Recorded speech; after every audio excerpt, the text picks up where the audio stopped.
Hello, and welcome to episode 14 of From Dust. But more importantly, happy National Pizza Day. Did y'all know it was National Pizza Day? It's National Pizza No. Day. I'm very Not until excited you for said it. it. Pizza being my favorite food. Mm, But pizza. yeah, we're here to celebrate pizza in all of its forms. There will absolutely not be anything less joyful than that in all of tonight's episode. But before we dive into the cheese and the crust, let us first go around and talk about how our cast has been. So, Summer, how have you been?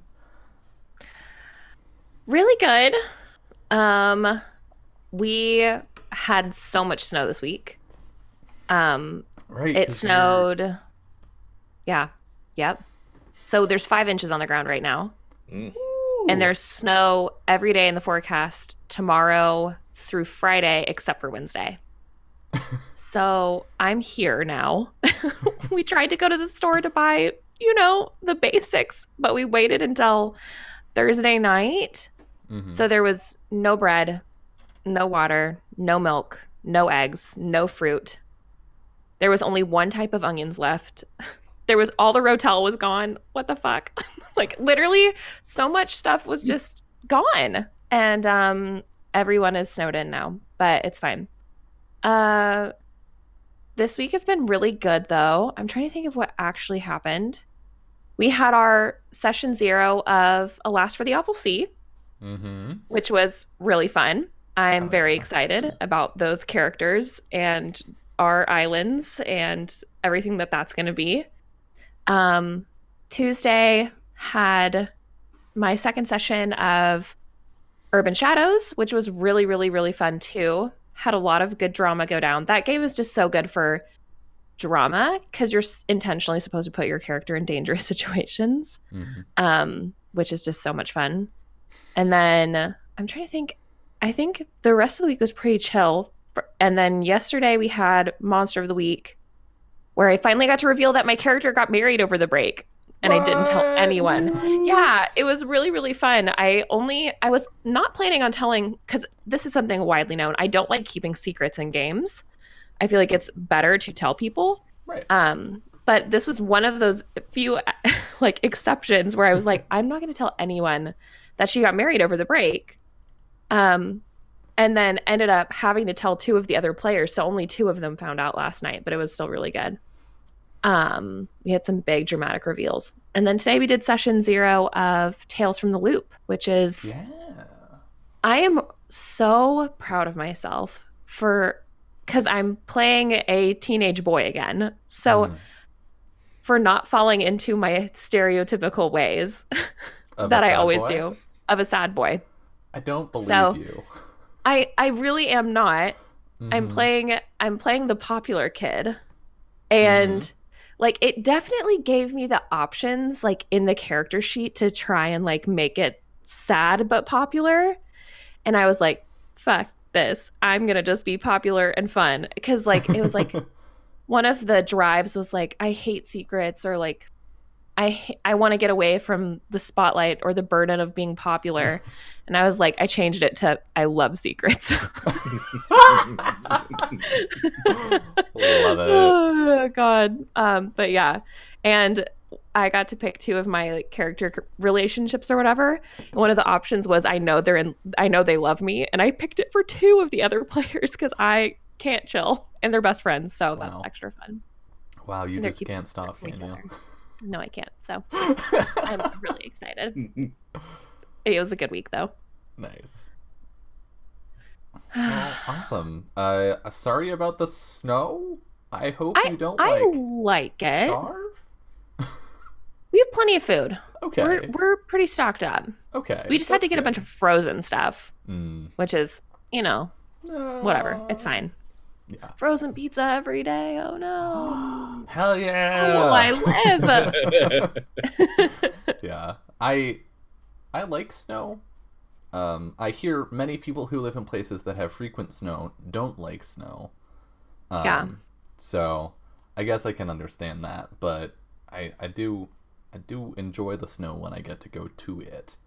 Yeah, this is our first snow since we moved here, so it's been over a year since we've had snow. So we're both kind of like, yay, because we used to get snow pretty much every year. So, Right. but yeah, I'm fine with it. Hell yeah. It's good.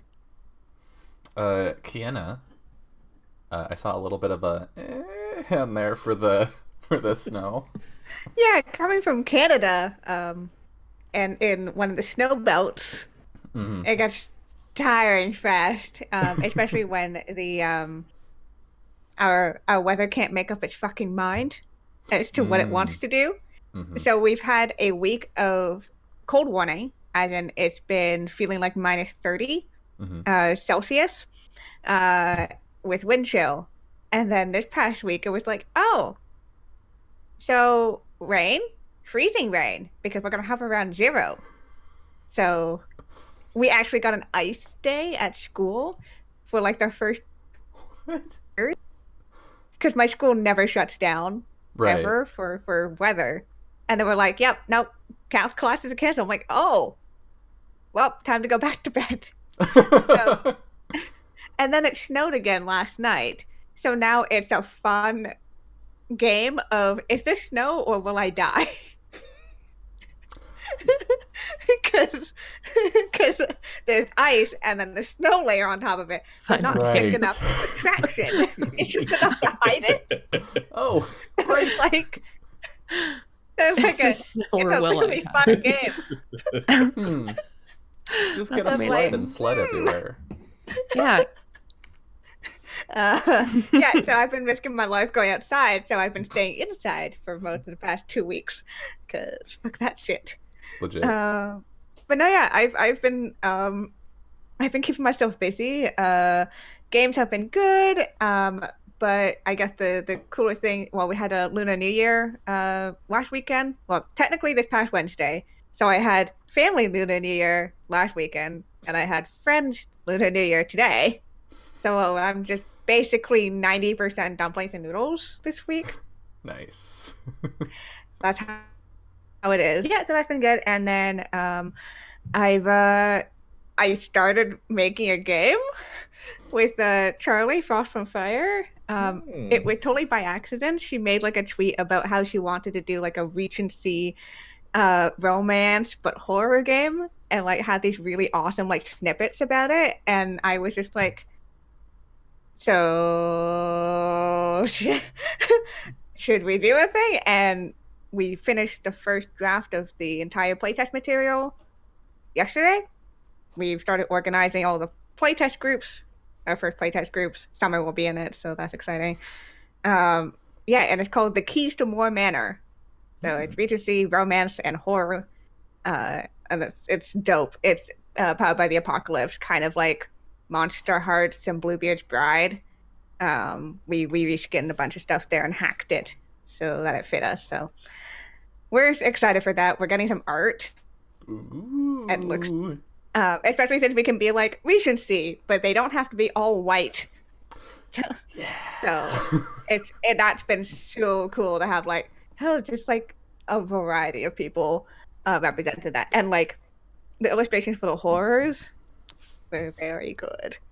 Awesome. They're super creepy. So yeah, so that's been, we like cracked down on it like yesterday for like 9 hours, just like we didn't think it was 9 hours, and then it was 9 hours. Yep. We're like, oh, well, all right. But yes, and I learned how to make a character sheet. I designed one from scratch. Cool. It's always fun. Basically, all I need to do to learn new skills is to throw me into a project, and then I'll figure it out. Yep.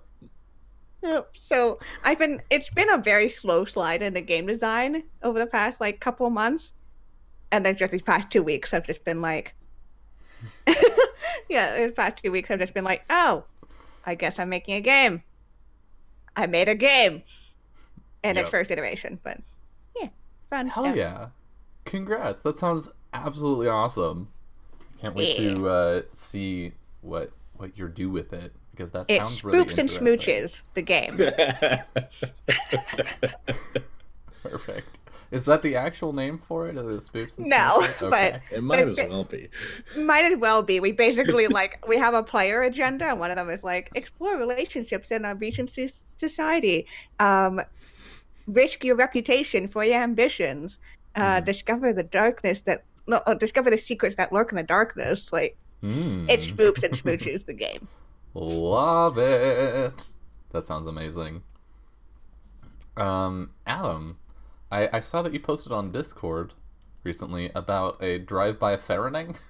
Yes, I would show the scarf right now, but it's currently being cleaned, as you do when you get clothes from strangers. But for those who haven't heard the story, I at my job I speak to people in their cars, and I spoke to this nice woman, and she had this lovely sparkly blue scarf, and I said to her, my wife would probably love that, and we continued, and she went to go move on, but before she did, she literally like ripped the scarf off herself and threw it at me, and then zoomed off so I couldn't decline it. So now I was just the proud new owner of the sparkly blue scarf, and I got a little more glamorous that day. Farron would be And I think proud. Farron would have been proud, yeah. That is amazing. Mm-hmm. Well, heck, I wish I had anything as awesome to follow that up with. But frankly, I just don't.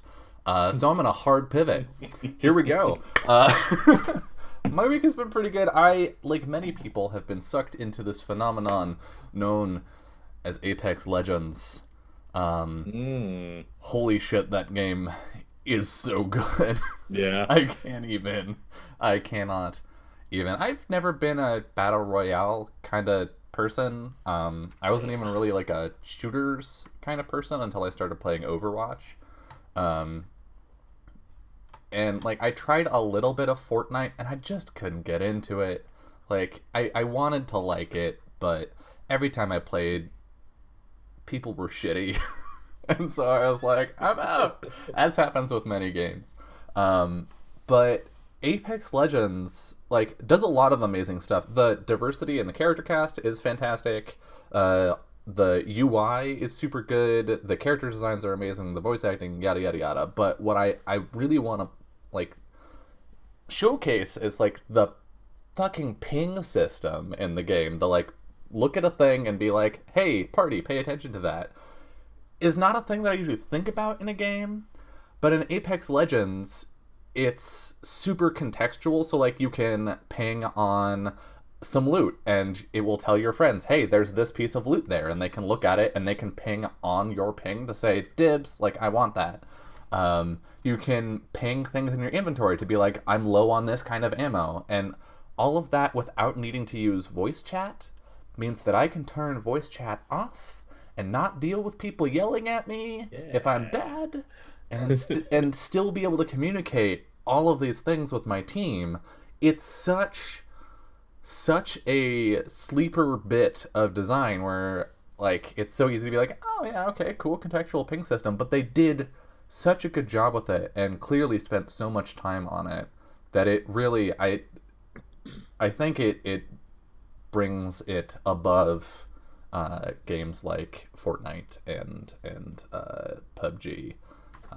I am absolutely blown away that they just came out with a game that was like, okay, we're going to innovate on all of these different parts of the genre just out the gate without any like pre-advertising or anything. Just here's a game. Oh, also it's free. What? Yeah, so I may have been up until 6 a.m. Playing last night. It's Wild. fine. It's okay. But yeah, I'm very much enjoying that, and also it scrolling back a little ways to talking about getting art done. I got the first piece for Become in this week, and if you haven't seen it, you should go take a look at the Kickstarter. There's an update. It's public. It's not backers only or anything. I got a piece for the chapter 5 intro from Damarine, and oh my god, Holy shit. it's so good. It is so good. I stared at it for such a long time. I was like, wait, this is incredible. It's actually so beautiful. Yeah, I cannot believe, and like she kept sending me sketches and stuff, and every time I was like, this is so good. Oh my god, this is my game out of my head and in a picture form. And pretty much immediately after I posted that Kickstarter update, she sent me sketches for the next one, which I can't share yet, but it was yet again, I just looked at the sketch and she was like, so if you have any notes, and I was like, I don't. Like, just you did it, just polish this, I guess. That is the best thing when artists send you art and they're like, if you have any changes, like, let me know. And you're like, no, I've already printed it out and hung it on my wall. Like, seriously, it's so perfect.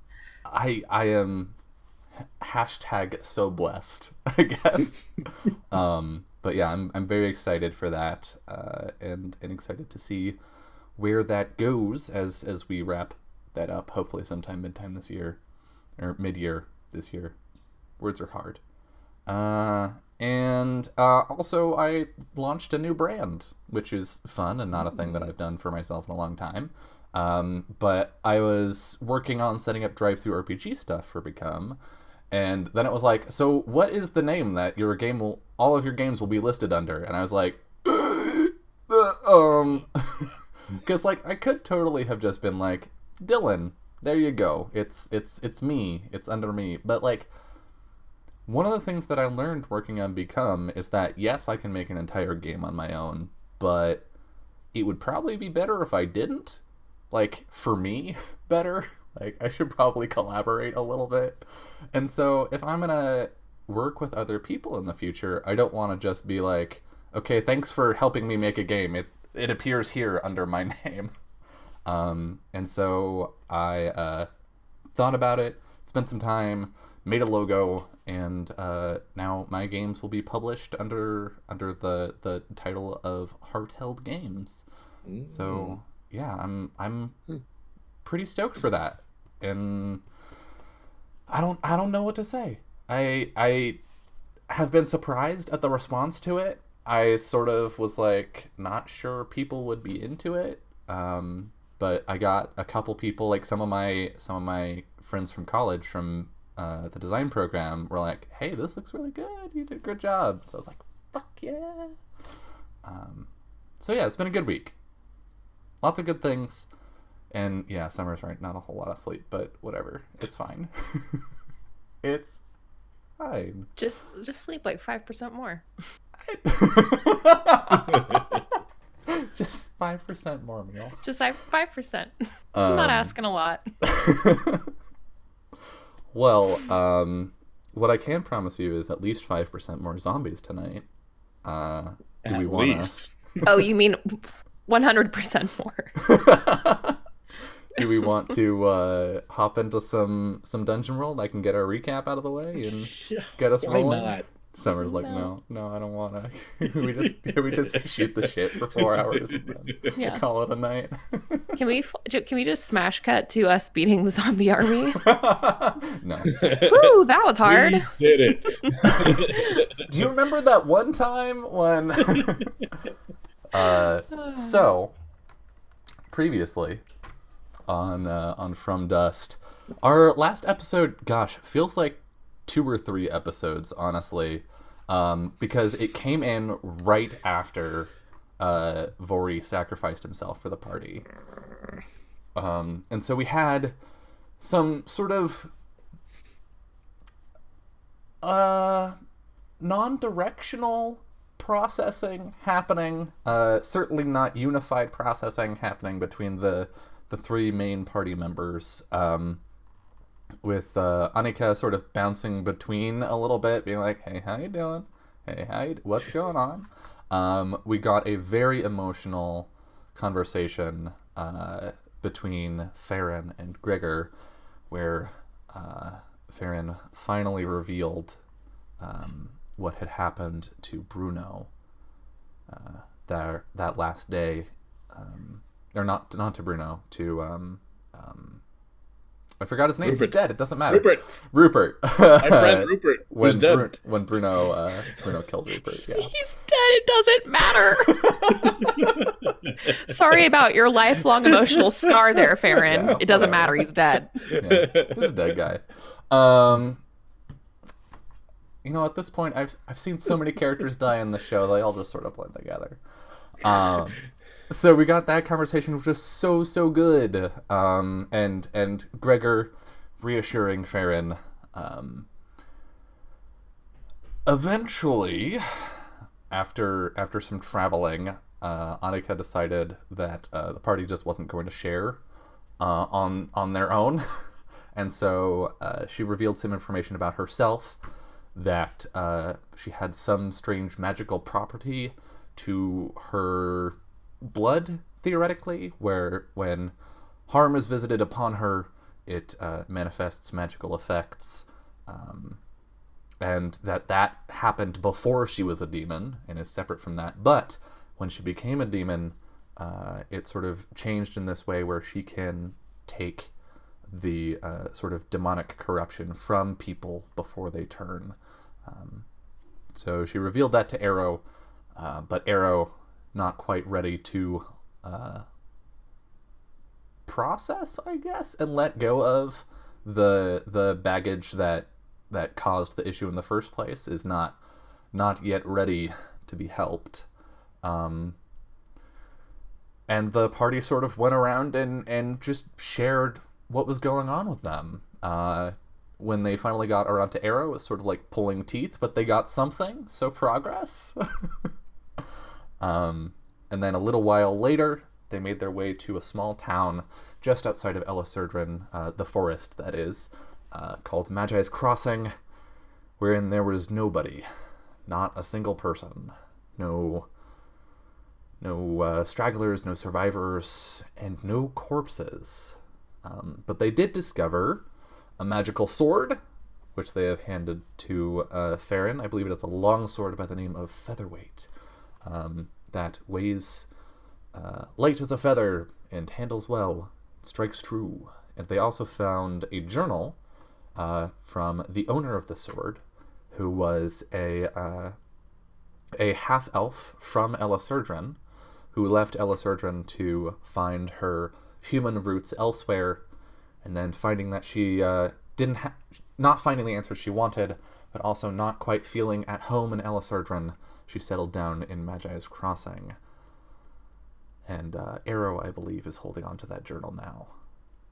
Moving on warily, they decided to finish their journey to Elisurdran, but as they drew near and broke a crest looking into the valley that holds the forest of Elisurdran, they saw there, at its fringes, an army of the undead.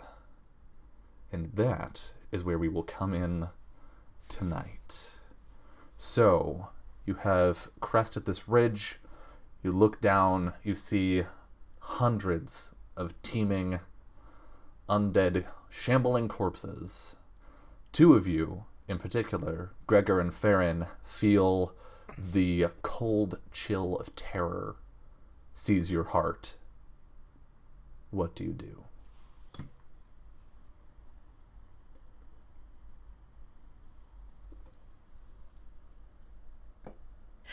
What do we do, guys? Farron has to stifle that scream. Gregor probably doesn't scream, but he's probably like frozen. So I think, Arrow, you having rolled a 10 plus on that check, you're keeping your wits about you despite the horror before you, and I think you can see like Farron stifle this surprised, shocked, horrified scream, but also you can see Gregor just sort of standing there, paralyzed. What are you going to do? I think that so we've just kind of come up over a ridge. Mm-hmm. So I think he just grabs the two of them by the arm and kind of pulls them back away from it. Because, like, obviously, this is something that the group is going to have to at least talk about before we dive into anything. And I think that he can see. I mean, this just because I rolled well does not mean he's not fucking scared. This is horrifying. But I think that just being able to kind of like deep breath, and pull them away from it, back a little bit, and kind of give them some space to like breathe and process before we talk about it. I think actually is slightly more concerned about Gregor because he seems like frozen, which is not exactly a reaction. Like Farron at least has kind of acknowledged what's going on.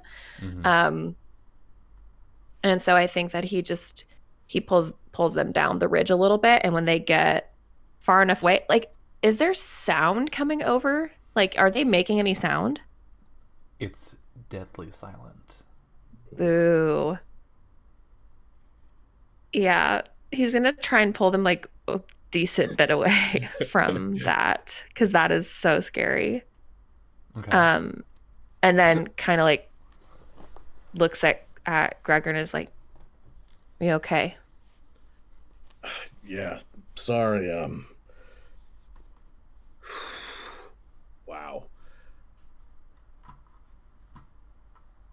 After dealing with demons, I didn't think anything could scare me, but I don't know, just seeing that. Yeah, he looks over at Farron. You?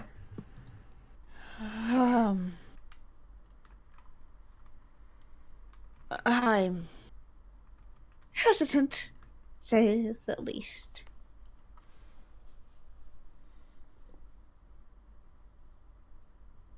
We need a plan. A really, really good plan. Yeah.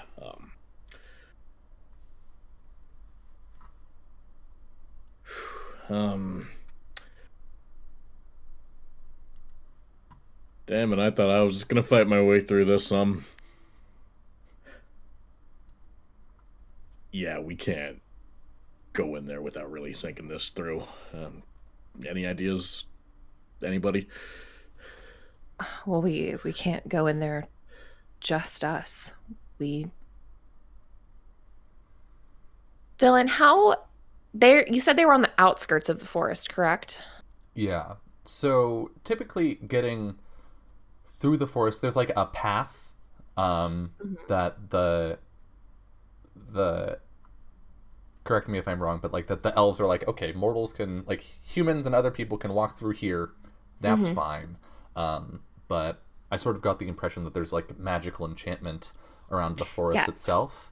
Yeah. There's definitely like a path that you can walk through the woods, right? Like you can go through, but it's kind of like, it's not just a matter of stumbling off the path and you just find the city, right? It's the forest kind of guides you to it when you belong there. Yeah. And so what you could see looking out over the valley was this army up against the tree line. Maybe like a couple paces back from it. But not like actively entering the forest. Yeah. And not surrounding it either. Not surrounding it. No. Okay. Listen, we can go around. There are other ways into the forest, and I can find home no matter where we enter. So we can go. I can see if I can't convince my mother into facing this problem somehow.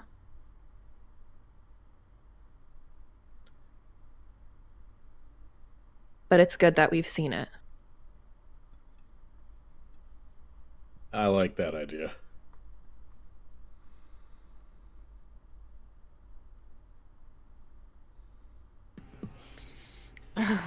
That's probably the more wise decision here.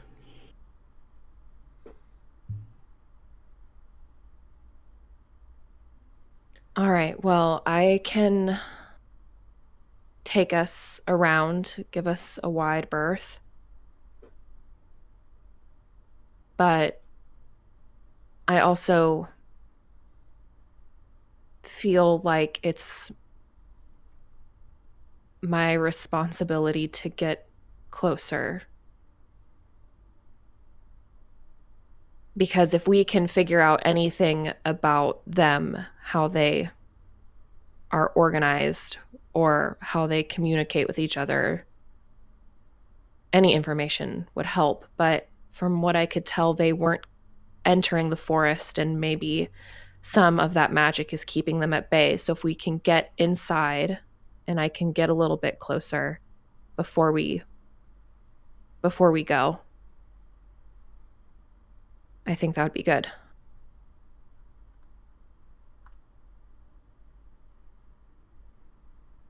I don't know how I feel about letting you get that close to him. You make sense. I look to Farron. You're like, I think we should let him do it.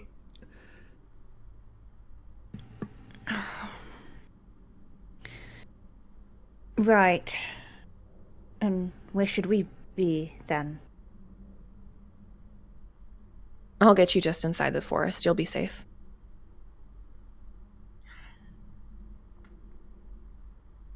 I can't say I feel very good about leaving you alone. I won't go too far. I don't think I need to get up close and personal with them. I just enough to see.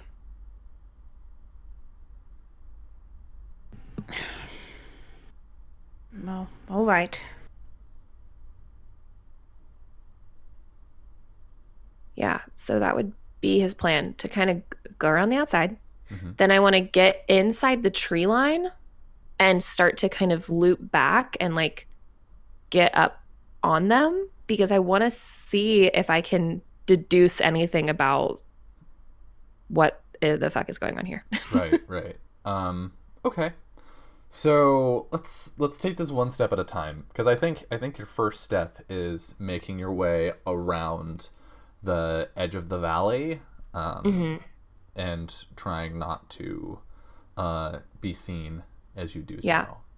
Yeah, I think that he would err on the side of caution, like literally get as far away as I need to get to make this as safe as possible, because this is like, he knows this land very well. All right. I would like you to. I think you're defying danger here, right? You're acting in spite of an imminent threat, which is Right.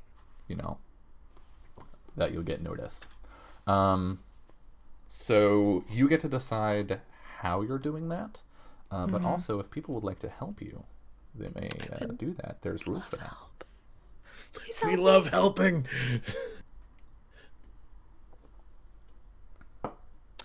This is hard. I want to say,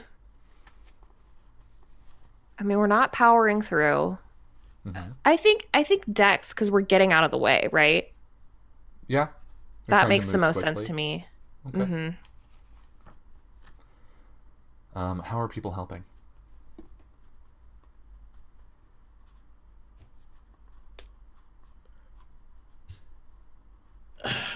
Maybe, like you said, you weren't powering through, but maybe that's where Gregor can come in. Maybe start, like, pushing aside some of that rough stuff that might be in our way or whatever. Okay. Like helping climb boulders and that sort of stuff. Yeah. All right. Is Farron helping, or is Farron not in a position to do so? Farron's not very well suited for any of the situations. They would normally cast spells, but they're trying to be sneaky.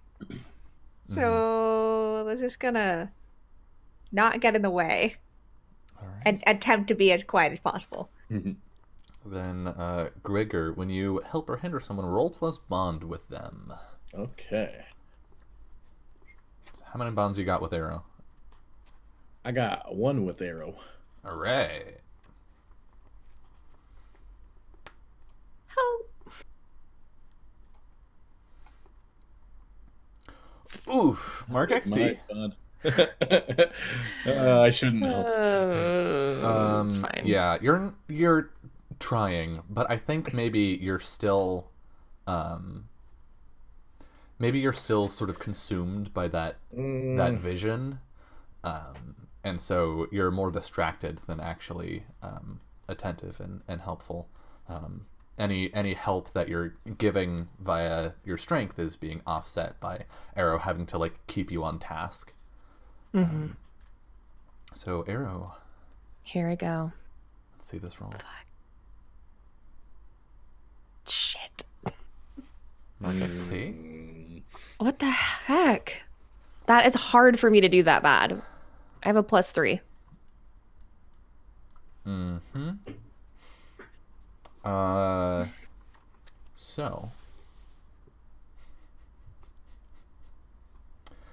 So as you're climbing through this rocky sort of highlands area, trying to get around the edge of the valley, there's a moment where you're having to climb these sort of slate cliffs, and someone, I think it's Gregor. You take a wrong step, like catch a wrong foothold, and when you put your weight down on it, the front of this slate rock face falls away, carrying with it Farron and Annika. So they're not falling a dangerous way away, but they are falling far enough away that they can't climb up after you. So Arrow and Gregor are up on this sort of shelf up above, whereas Annika and Farron come sliding and clattering with this broken shale down to the base of this rocky edifice. What do you do? I have adventuring gear, Okay. which has spikes, ropes, etc. right. It has 5 uses. I haven't used it at all. So I would be willing to use that to get ropes or some kind of climbing gear, to have them.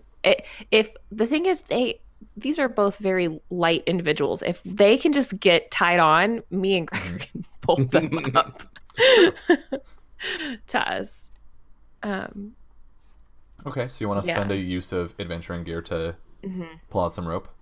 Yeah. Makes sense. So we see Arrow pulling this, like quickly unslinging his pack and pulling some rope out. Gregor, what are you doing in this moment of emergency? Because that made a lot of noise. Yeah, Gregor would probably first be like, "Yeah, sorry guys," but then I guess fully aware that made a lot of noise. Maybe while Arrow's, giving them the rope and everything, Gregor will try to like catch his breath, get his game face back on, and maybe just look around a bit to see if that alerted to anything. Okay. Do you want to roll discern realities? Sure. My rolls are starting off great today. Also, I would like to say that Arrow would have told Lake to keep an eye out on them and to like warn us if anything changed, like if the way that they were acting changed in any significant way. Okay, I'd let you using her beautiful hawk eyes. I'd let you aid Gregor on this discern realities. Yeah. I go. So, roll plus bond. Okay. I actually have 2 bonds with you, Gregor. Oh heck. 2 bonds. Hot damn. 11. All right, so you got a 7 and 9 on discern realities. Which means I believe you get to ask one question off of the list. Yes. And you take +1 forward when acting on the answers. Cool. Nice. What should I be on the lookout for? So you're trying to take a look around as sort of the dust settles below and Arrow throws one end of the rope down. And you hear Hawk. Not Hawk, damn it, Lake. Fuck. Summer, you're the worst. I hate you for doing this to me. You hear Lake. The Hawk the person. Yes, of course. And there's a lake somewhere called Lake Person. Yeah. Lake, who is a hawk, cries out up above, and you sort of look off in that direction, and you see blending into the bleached white of the stone in a moving skeleton that is picking its way over the rocks. It has not seen Farron or Annika yet. There's sort of a boulder in its way, but it's climbing quietly and carefully, picking its way through the rocks toward them. What do you do? Arrow. Yeah. Gonna point over. Can I shoot it from here? Yeah, absolutely. Okay, I'm gonna try to shoot it in the head. Okay. Would you say that it is defenseless or surprised? I would, in fact. Okay, I'm going to do a called shot then. I'm Okay. gonna hopefully hit it in the head. That's my dream here. That's the dream. Let's do it. 9. Okay, on a 7 to 9. What do you got on a 7 to 9 for called shot? Let's see. I don't do damage. I just do either they do nothing but stand and drool for a few moments, they drop anything they're holding, they're hobbled and slow moving. I said head, so they do nothing but stand and drool for a few moments to hopefully give them time to get up the hill without this thing advancing on them anymore. Yeah. Okay, just a moment. There we go. Okay, so you I'm sorry, wait, I have a question again. I don't remember. I know we talked about this already, and I'm sorry, I'm so dumb. What does my +1 bow do? Gives you a +1 to damage. Okay, that's what I thought. Just wanted to make sure. So you shoot the skeleton in its bony skull, and your arrow carries the skull off of its sort of loosely composed vertebraic neck, and you see the skull sort of clatter onto the rocks, and the skeleton turns toward you and then turns away and picks up its skull and begins to put it back. You have a moment to act as it does so. Farron, down below, you see Gregor nudge Arrow, point to something, and then Arrow drops the rope and shoots an arrow. What do you do? Farron had is definitely now kind of looking that way, wherever Arrow shot that arrow. All you can see is a boulder. Yeah. They're going to, wait to be helped up, but they have a hand on the hilt of their new sword.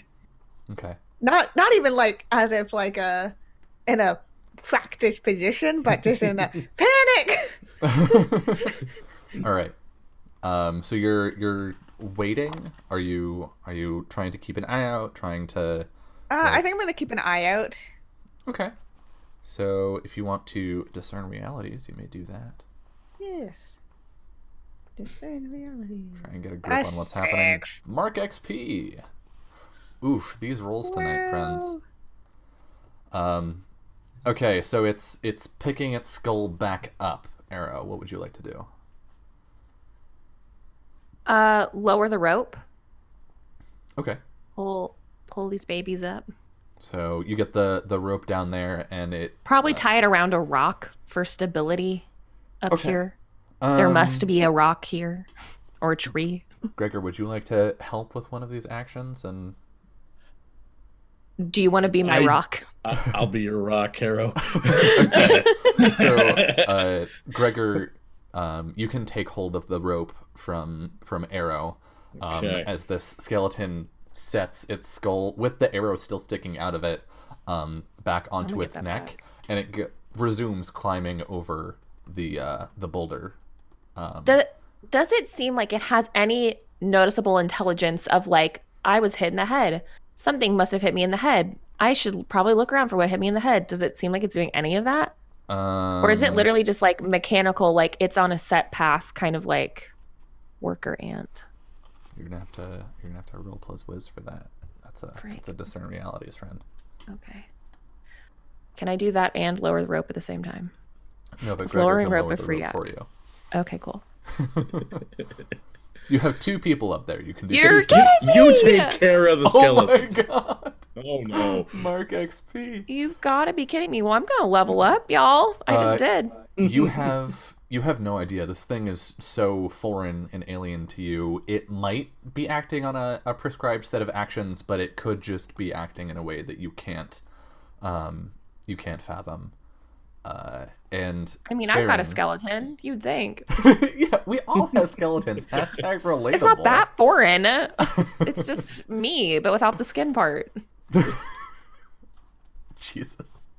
Farron, the rope has been tossed down to you and Annika. Who's going first? Oh, this is fun.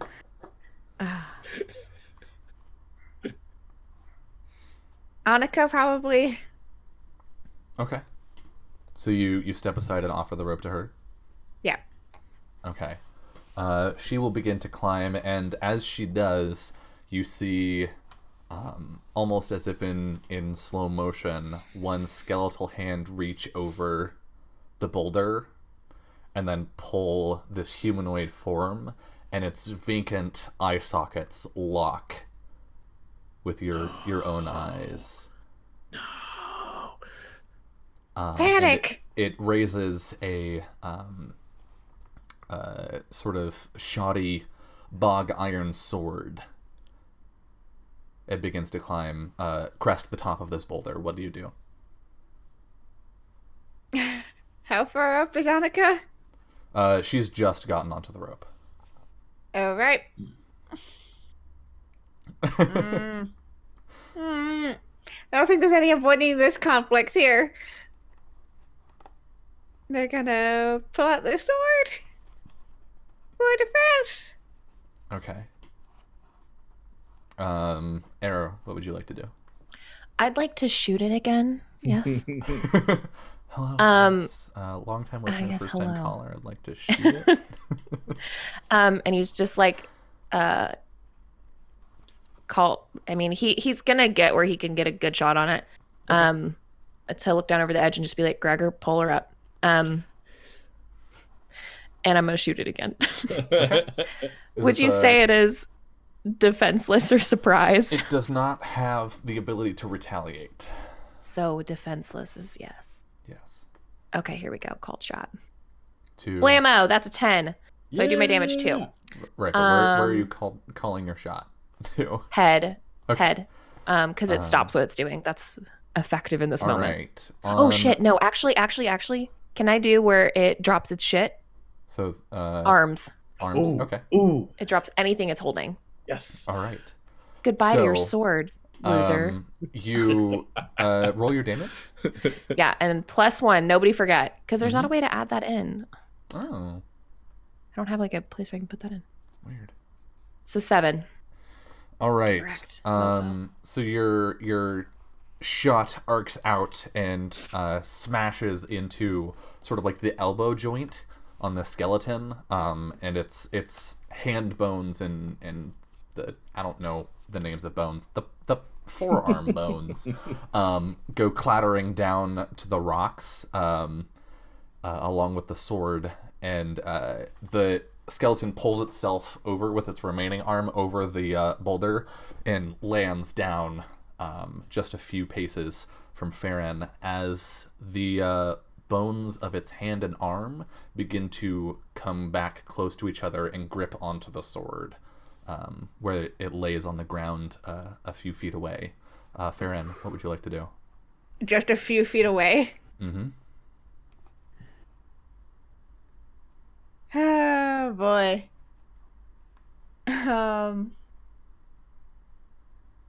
Farron is going to.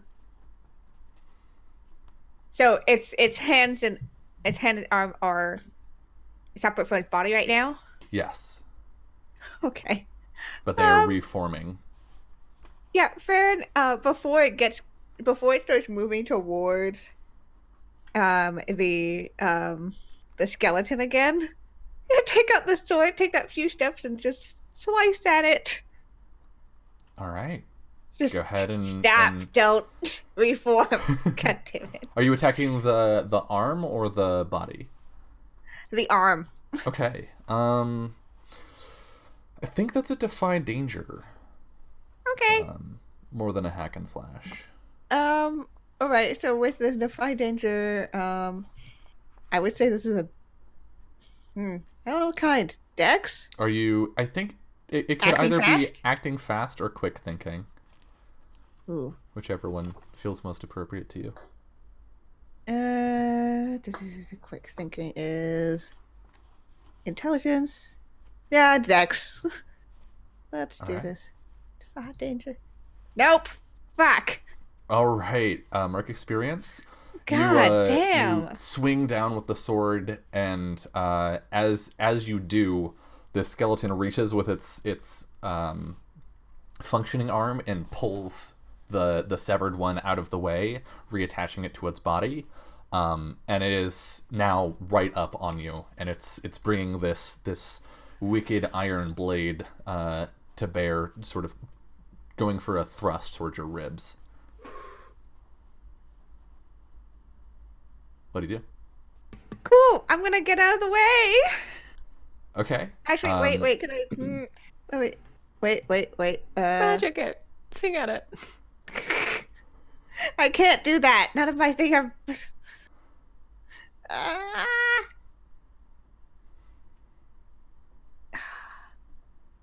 I'm gonna actually try to. Gonna try to hit it Okay. if I can. Yeah. Go ahead and try- roll hack and slash, I believe, but with dex. Yeah. I can slash. Because you're fancy. Yeah. Come on. A 10. Oh. And I Alright. also I have duelist parry. So when I hack and slash, I take +1 armor forward. Cool. Nice. So you deal your damage to the enemy and avoid their attack. At your option, you may choose to do plus 1d6 damage, but expose yourself to the enemy's attack. Noting that you will take 1 less damage if you do suffer, or when you suffer harm.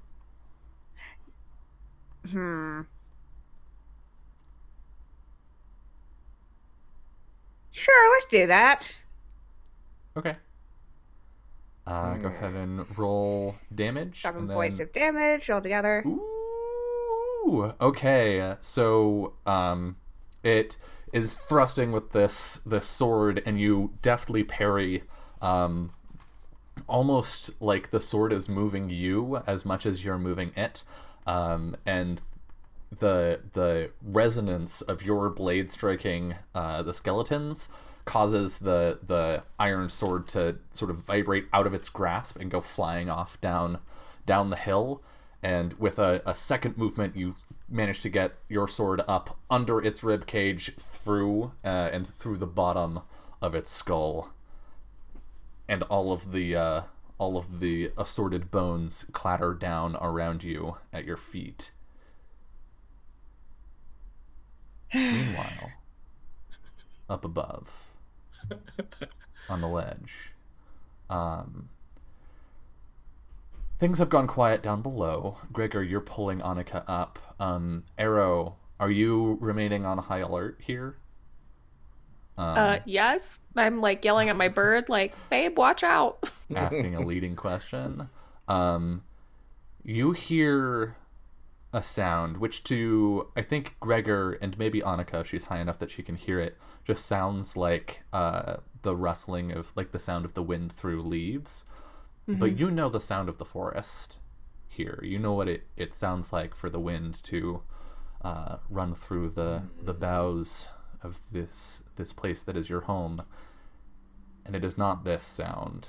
The sound is drier. What you're hearing is the collective sigh of hundreds of forms just past the ridge out of sight. A sigh?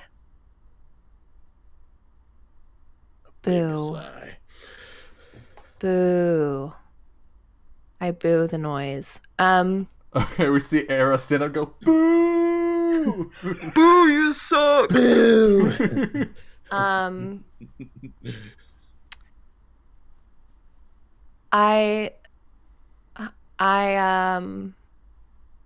Shit. Yeah, but it doesn't sound like movement at all. Nobody's getting closer. Not that you could hear.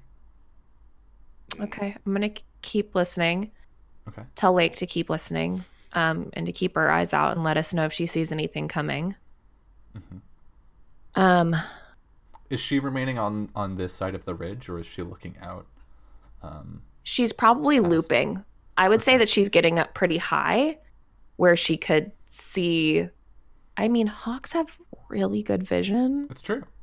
Because they can see like little sneaks and stuff in the grass. So I think that she would be high enough up to kind of ride that ridge and see both sides. Obviously she'd have to scream extra loud, but she can do that. So no biggie. And Arrow would probably yell down to Farron, can you get my arrows?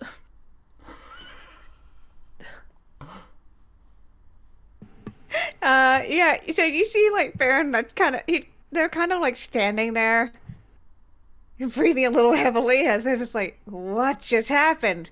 I did a cool battle thing. Yeah, I did a cool battle thing. What? I hit something with a sword? What? Yeah. So I think they probably are like trying to shake off the skull off of the sword. Yeah. I think kind of as you like, hey, can you get the arrow? It would kind of be like, oh right, and just like reach over, like pull the sword close enough so that I can grab the arrow off the skull on the end, and probably like yank the skull off at the same time. It looks really weird on Farron for them to be doing this because like they're still wearing very not battle worthy clothing right now. Mm-hmm. Thinking about this time, Annika gets to the top of the escarpment here, and you can toss the rope back down. Yeah. And Farron, are you gonna go rooting around for Arrow's other ammunition, or are you just taking this rope and going? They shouldn't have gone that far, right? If all the bones are here. Yeah, well, because your second shot went through the arm, it carried off a little ways. Oh yeah, yeah, but only a couple feet, right? That's the question. Are you gonna root around for it, or are you just gonna? I thought that's what you said. That the arm only fell a couple feet away. Yes. So arm goes down. Arrow goes here. Let me get on camera a little better. Arm goes down, through. Arrow goes that way. So arrow is over there, and arm is right here. Welcome to physics. I thought it got stuck in the arm and took the arm with it. Oh, no. Yeah, if it was that far away, he would just be like just the ones that you can see. Not like, don't go looking for more. Let's get out of here. They're irreplaceable, but that's fine. My sister made these for me. No, Vori made them. Oh, right. The iron arrows, that's true. Yep. So are you... This is why I'm asking Farron. It's because like Arrow can request what he wants, but Farron's gonna do what Farron does. So If I'm just gonna grab that one arrow out of the skull, and I really don't want to take their chances with like any of them that are too far away. So like if they're within like a couple of steps, maybe. okay. But they're not gonna like, hey, skeletons or anything else that might be around here. I'm over here picking up the news. All right. Yeah, I think it's close enough that you can scramble like maybe 2 yards away, grab it, and run back. Run back to the rope.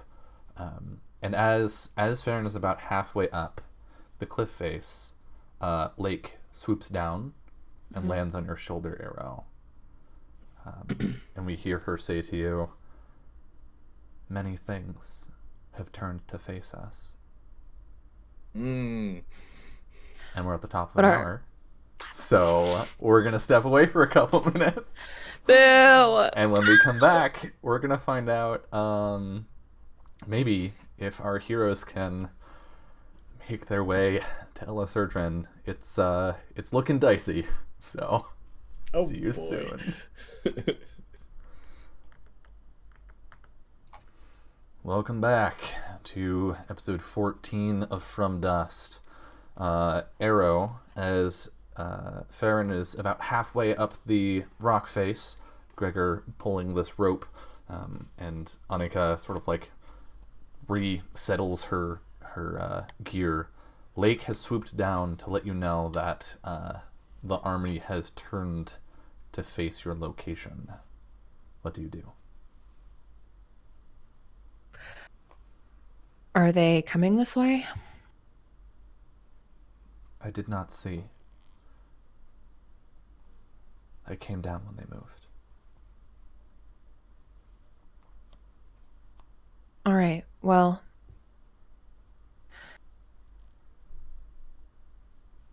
for now, as long as they're not heading this direction, they can look all they want. Should I return? Yeah, come down again if anything else changes. Although, with their number, if they start moving, I'm sure I'll hear them too. Like, we'll fly off back into the air. The rest of you see Arrow look very intently at his hawk for a short time and then send his hawk away. And I think Lake flies off as Farron reaches the top, and Gregor, you can help him up. Yeah. Gregor will help Farron up. And once Farron's secure, Gregor's gonna like grasp both of Farron's shoulders and glance back down and be like, "That was awesome." I think I look cool, maybe. It was pretty I hope cool. I looked as cool as I felt. No, you looked really cool. Gives him a big grin. Feeling a little more okay. Relaxed. Still on the alert, but like not that intense in the moment adrenaline. We don't want to get back into another situation like that, though. No. They know No. we're here now. Great. Lovely. We just need to get inside the forest as fast as possible. Yeah, let's do it. Forest time, All right. forest time. So you're making across this ridgeline now, and as you are doing so, sort of like as you turn to like find the next leg of your path, you hear Lake cry out. What is it this time, girl? Do you want more information? Do you want to like signal her down? She can't just yell, "They're moving." No.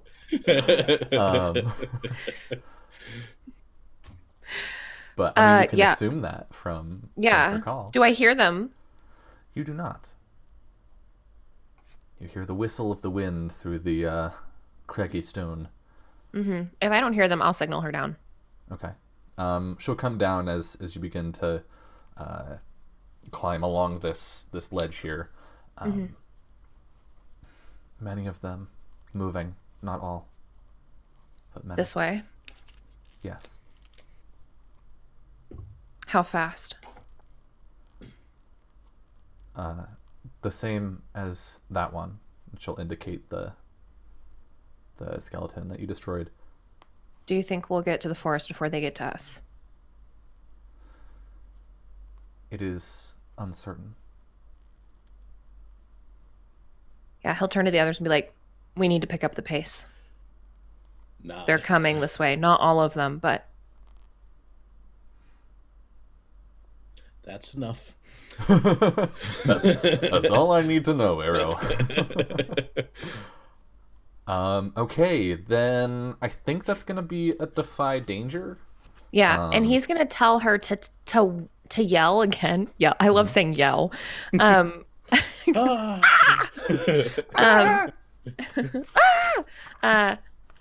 To signal again when they're within shooting distance. Thank you. Okay, she will do so. This is kind of acting fast. Yeah, I think right now this is probably acting fast. And I think this is, I think all of you are going to need to roll this. Defy danger. I can't just help each other. You can. You can absolutely help each other if you explain how. Well, I You do know a this thing in the place. fiction and then moves happen. I know this place, so I'd be able to. And I'm just familiar with like hiking and forests and that kind of good stuff. So I'd probably be able to figure out the fastest, easiest ways for them to, like the easiest paths for them to take. Okay, so you're helping by like blazing the trail. Yeah, All right, pointing out obstacles, that kind of thing. that makes sense. Who should I roll for both of them? Yeah, we'll just let's go with Gregor first. So Okay. roll your help with Gregor, and then we'll have 7. Okay, so you're getting a +1, but Arrow, you are exposing yourself to whatever dangers befall Gregor, most likely. Sorry, I man. think that's probably manifesting as like actually helping Gregor up over some ledges and stuff. And all right, Farron, are you aiding Gregor in his attempts to move quickly, or are you focusing on yourself? My whole thing is like he wants to, but he has nothing to offer really, except encouraging words. I'll take That- them. I mean, that could be helpful. Yeah, probably just encouraging words. I'm just like, So you're just keeping You got this, babe. Gregor's head in the game. yeah, What does that look keeping him like? focused. I'm not scared. Like, Yeah, can we- kind of like I can tell you're freaked out. Like, come on. Gotta focus So on do this you see task. anything in particular? Is there like, do you have a thing that you usually say to Gregor when you're trying to like keep him calm? Yeah. What are you gonna say to Gregor? Oh, that's fine. I think there is, but my brain's trying to figure out what it is. Because they've been working together. They've been friends for long enough that like it's probably Can I suggest something that I think would be hysterical? what? That they have a call and return song. That is like a distracting, Farron. Farron is the leader and Gregor's the echo. They really like that. It's super dumb, but I love it. Yeah, Awesome. it's so stupid, but it's so cute. I love it. Yeah. Yeah. Okay. Probably all right. something like that. I'll figure out what it is later. Yeah, no sweat. Go ahead and roll aid. So roll plus bond with Gregor. Hey, plus one. That is 2 now. Got 2 bonds. 13. Hey! All right. So you are taking a +2 to your defy danger, Gregor. Well, as long as I don't roll like a 5, we'll be okay. Yeah. Yeah. Actually, what should I be rolling for this defy danger? I don't know. Knowing Gregor, I'm just trying to plow through this. You're just powering through. You're just like Yeah. pulling yourself up over Screw it. rocks. I have a shield. I'll just hold it in front of me while I charge through thorns or whatever. Okay. Yeah. Come on, baby.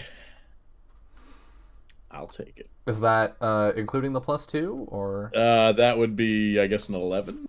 Okay, so on a 10 plus, you do it. You do what you set out to, and the threat doesn't come to bear.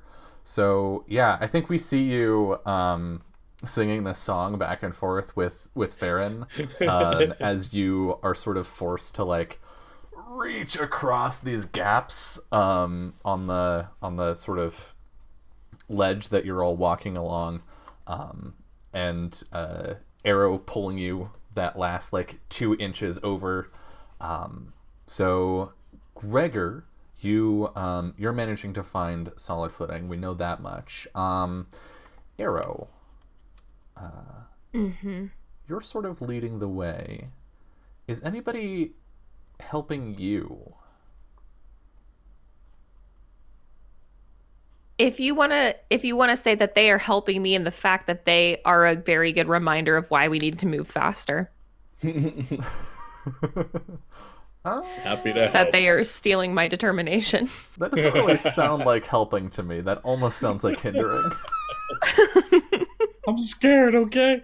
No, I mean, like, we gotta go quick because otherwise my friends are gonna die, and I already had that happen, and I don't like it.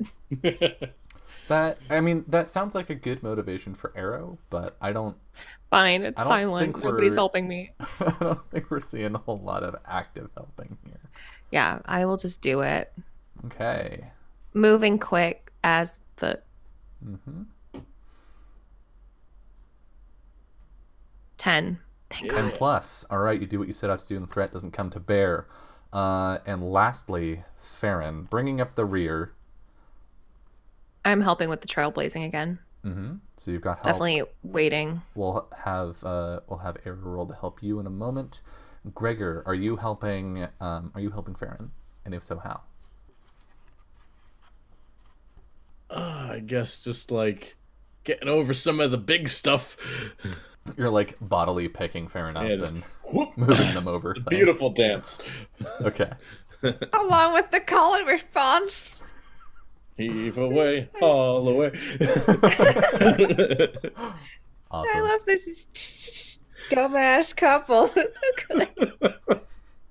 All right, then Gregor and Arrow both roll plus bond with Farron. 9. 7 to 9, okay.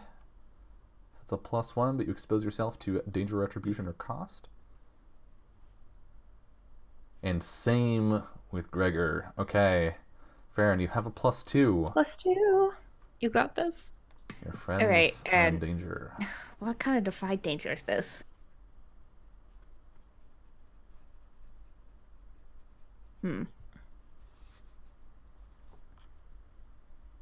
Not sure what type of defy danger this is. So the danger that you're acting in despite of is that you will be too slow, really, to make it to the forest before the army gets to you. Can I say Dex for acting fast? That's what I think mine so. was. Yeah. Cool. All right. Let me just add in the +2. 10. Boom. Thank God. All right. Boom! That's what it's about, fam. So we see the four of you scaling this rocky cliff face and then descending some meters away down this shale slide and right up to the edge of the forest. And as you get there, as you get down, you break out of the foothills of the valley and have to cross that little bit of open territory toward the forest. You can see again just sort of the edge of the army. Most of it most of it blocked off by the forest. And you can see a portion of it that is swarmed up the side of the ridge, and they're moving carefully and resolutely and making no sound. You would expect a force of that size to be audible even at this distance as it moves, but every movement is careful and measured with nothing wasted. Would you like to do anything before you break into the tree line? How many can I shoot them? They're perhaps a little distant for that. Okay, that's fine. No, let's get into the tree line first. Yeah. Okay. So we see you run into the forest, and there's a sudden change. I think this entire time we've heard just the sounds of your movement, like no backing soundtrack, no like external, like extra environmental foley or anything. But as you break into the forest, we hear the sound of birds and the chittering of small woodland creatures, the rustle of leaves. What do you do? I want to lead them far enough inside the forest to the point where I feel like they would be well concealed. Okay. And then I want to dip back and I want to watch. All right. I'll just climb a tree. You know. So, Farron and Gregor, as Arrow leads you, you feel like every once in a while you'll like barely lose sight of Arrow for a moment as a tree comes between you that you weren't entirely sure was in that position before. You're having a hard time following him, but he's being patient and carefully leading you, so you don't actually lose him.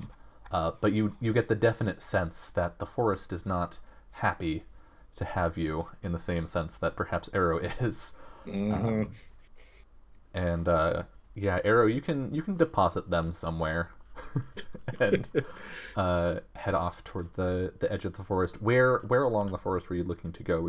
Did you like want to go to where the bulk of the army is and get a look? I think what I really want to do is I want to watch to see what this group that's broken off does. Mm-hmm. Once we are out of sight. Arrow, and me also, are assuming that they do not have normal senses. Like, I doubt that they'd be able to smell us. And it's incredibly hard to track in the forest, right? Mm-hmm. So I want to see, I mean, In if you're this following forest, me, yeah. So I think that he's most interested in seeing what they do after they've like lost sight of their target, pretty much. So he'll just get up in a tree somewhere and wait. So you're going back to look at sort of the flank of the army where it moved to meet you. Okay. Yeah.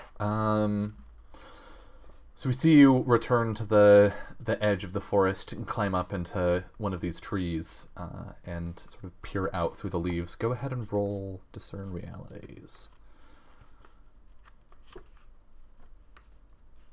We'll see how you do. A 10 plus. Okay, you get 3 questions to ask. Okay. And take +1 forward when acting on the answers. Yes. What is about to happen? Specifically with the way that the army is moving. Yeah. So what you see is this this force swarm over the ridge and then sort of scatter around, and like they're staying pretty concentrated until some of them get over the ridge, and then you see them all sort of in unison spread out and expand their formation. And comb that area before regrouping and heading back down into the valley. So okay. what's back about towards to the main happen body. is they're giving up the chase. Okay.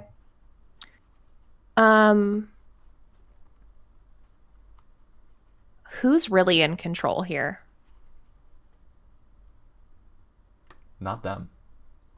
They appear to communicate with each other for sure. That much you've discerned, both from your observations here and from Lake's observations earlier. But as you're watching, you see that the actions they're taking are directed and let's say process based. There's some sort of like they do a thing and then you see a moment where they wait and then they start doing another thing. So you get the distinct impression that they're being instructed. Just side question, not one of these, but are they all skeletons? Or are No. they... Okay. No, they are varied. Okay.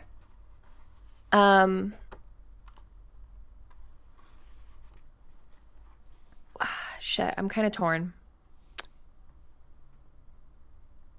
What here is useful or valuable to me, specifically in like the information that I'm gathering by watching them?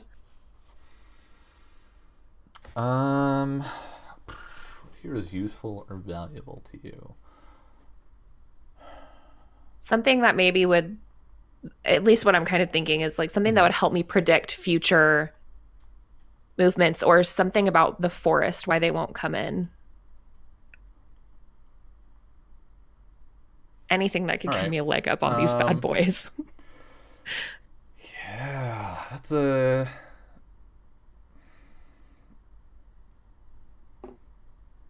I don't have an answer for you here. I think that the answer really is nothing. There's no weakness that you can parse out from this, and from where you are, the bulk of their force isn't at this part of the forest, so you can't really tell what's holding them back. Okie dokie. I think that was 3. Yep. And then I would go back to the others. Okay. Once they bounce. While Arrow is off watching creepily through the leaves, Gregor, Farron, and Annika, you have been left in this like small glade. I think there's like a pond with a little burbling creek running through it. It's idyllic, and but as you like look out into the forest, it's just like darkness. What do you do while you wait for Arrow to return? Because that's going to take a while.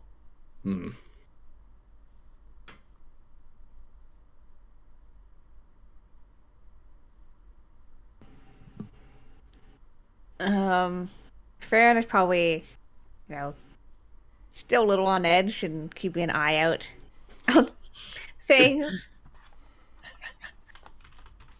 And I don't want to be too noisy. Okay. Because they're really scared that some of these things is going to pop out of fucking nowhere. What about you, Gregor? Gregor's probably like trying to take the chance to calm down a little bit, breathe a little deeply, enjoy the scenery. And now that they're kind of getting a moment of peace, he'll look around and he'll be like, this kind of reminds me of when I first met Arrow. I couldn't find my way around the woods then either.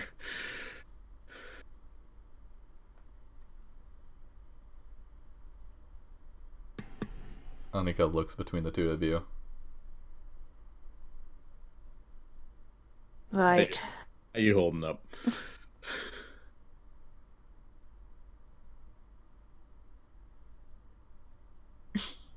Annika looks between the two of you again.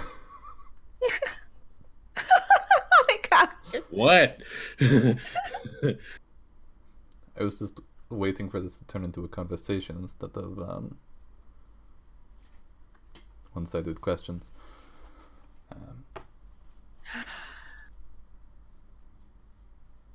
Look, it's a rough day, okay? Yeah. Oh no, you don't have to tell me. I was there. I'm going to leave you two to to yourselves. I will be over on this side of the glade. Annika just sort of like pointedly walks away. You hear her perhaps mutter something about these two.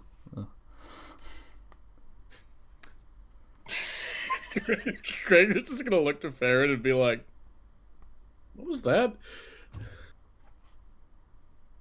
I'm not sure. Are you all right after all that? Would you believe me if I said yes? No, not really. Yeah.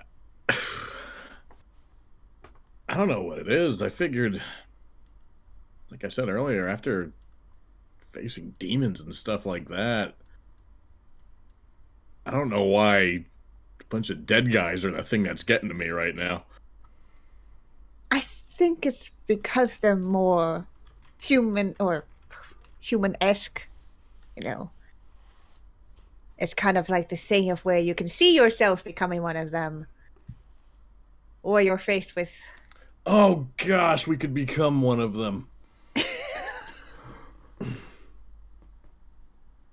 Oops.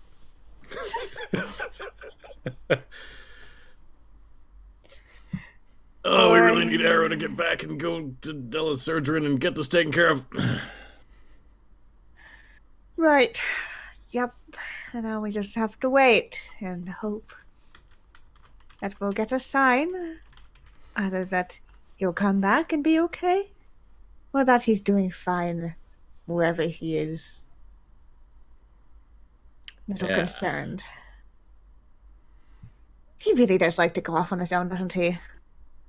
Yeah, but he's not stupid, and he knows the woods better than either of us, so... I'm sure if something went down, he'd yell or send Lake or something. Right. Also, can he communicate with that bird or something?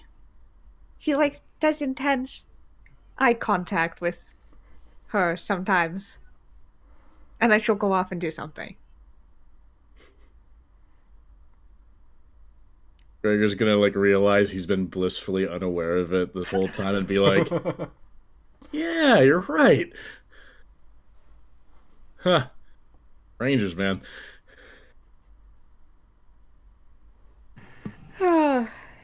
Right. So, how's the new sword? They're so awkward. They're so awkward. Yeah. The small talk with these two. Oh my god.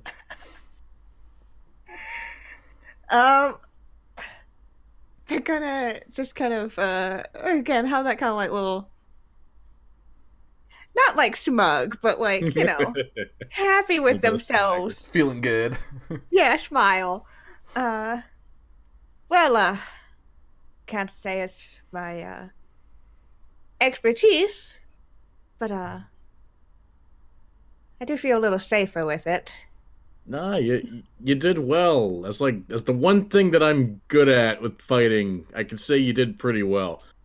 Like maybe we can work on your form and stuff a little bit, but otherwise, not bad. In a pinch like that.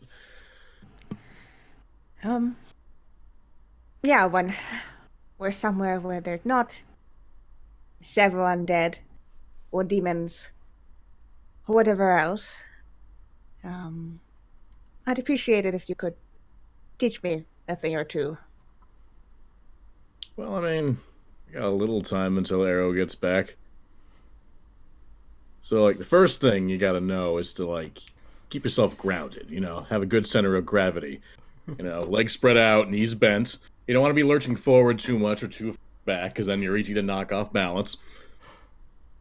So you're like, your Sparrow is definitely kind of like, you know, like, kind of trying to shift themselves as Gregor's talking, and it's really awkward. Yeah, and that's what... You cut out, Adam. Oh no. Is that only happening to me? That is just happening to me. Okay, cool. 1 second. Hold on.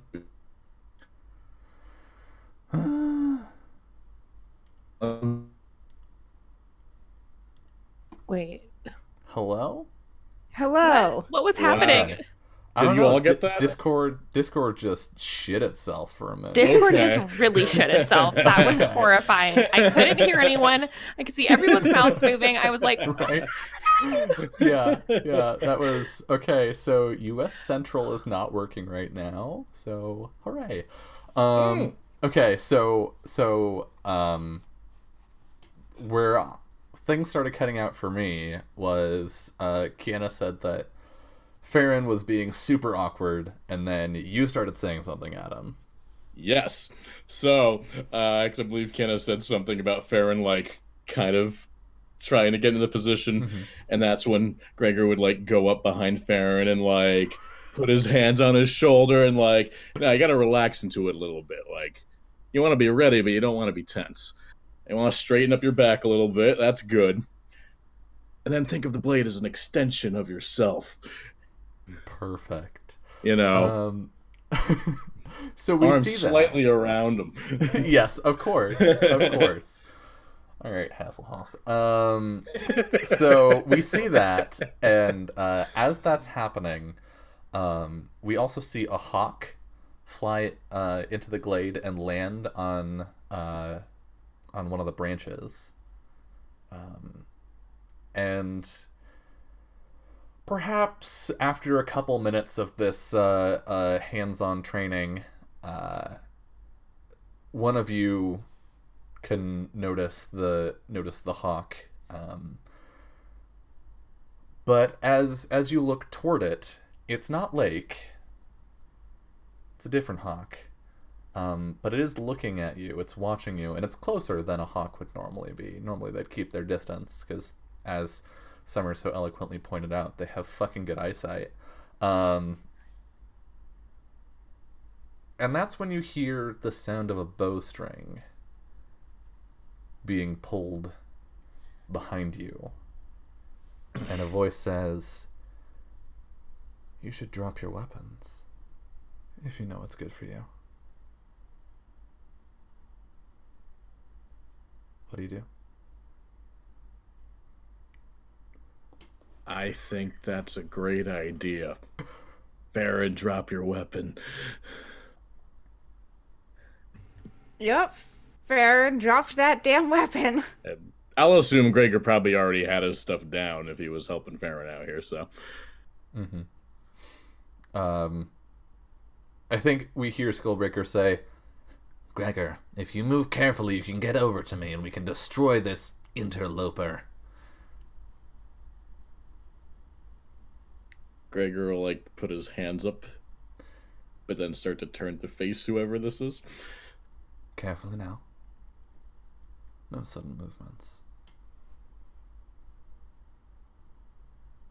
And as you turn, you can see an elf in clothing that is not dissimilar from Arrow's, perched almost precariously on a branch with their longbow at full draw, pointed directly at your throat, probably.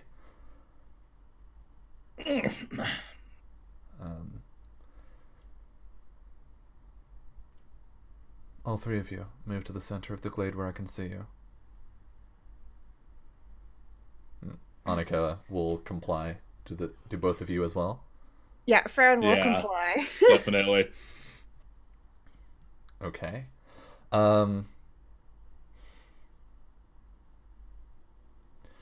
The elf will look up from you just for a moment to make eye contact with the hawk across from you, and he says, "Starlight, fetch the rest of the patrol."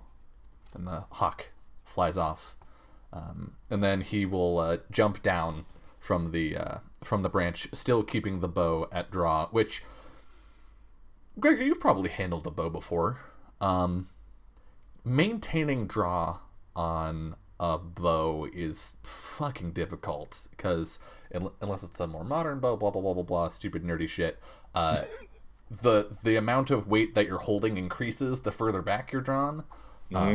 So he's just maintaining this draw as if it's nothing as he walks toward where you were and sort of nudges the sword with his boot to get a look at it. Where did you get this? Is she nudging further? Wait. Mm-hmm. We were passing by a town around here. It was completely empty, abandoned for some time.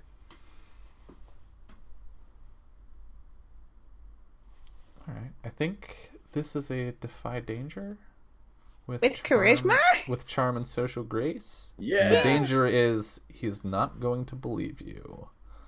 He's going to assume Right. the worst. Let's do this. Defy danger. Come on, high rolls. Man. God fucking. Merc experience. Let's see. You're all alike. Thieves and murderers. Very well. It's not my choice what happens to you. Why don't you sit down? We'll wait together. And with that, we're gonna cut to Arrow, who you're like you've gotten the information you need, or that you can get from watching that small portion of the army in its movements. So we see you climb back down the tree and start heading through the forest. Are you moving with urgency, or are you being more careful? Like, which are you prioritizing? Probably care. I mean, the thing is, I don't. I know that we're not like quote unquote safe, but I feel safer being in the forest. I'm not worried about them, if that makes sense. I'm not I'm not trying to mad dash back because something's gonna get them. Like, just, Yeah. Well, and I'd rather be careful. It's been a long time since you've been here. How, like, do we see any visible change, or any small interactions with the forest around you as you walk through your long lost home? Yeah, I think that he's kind of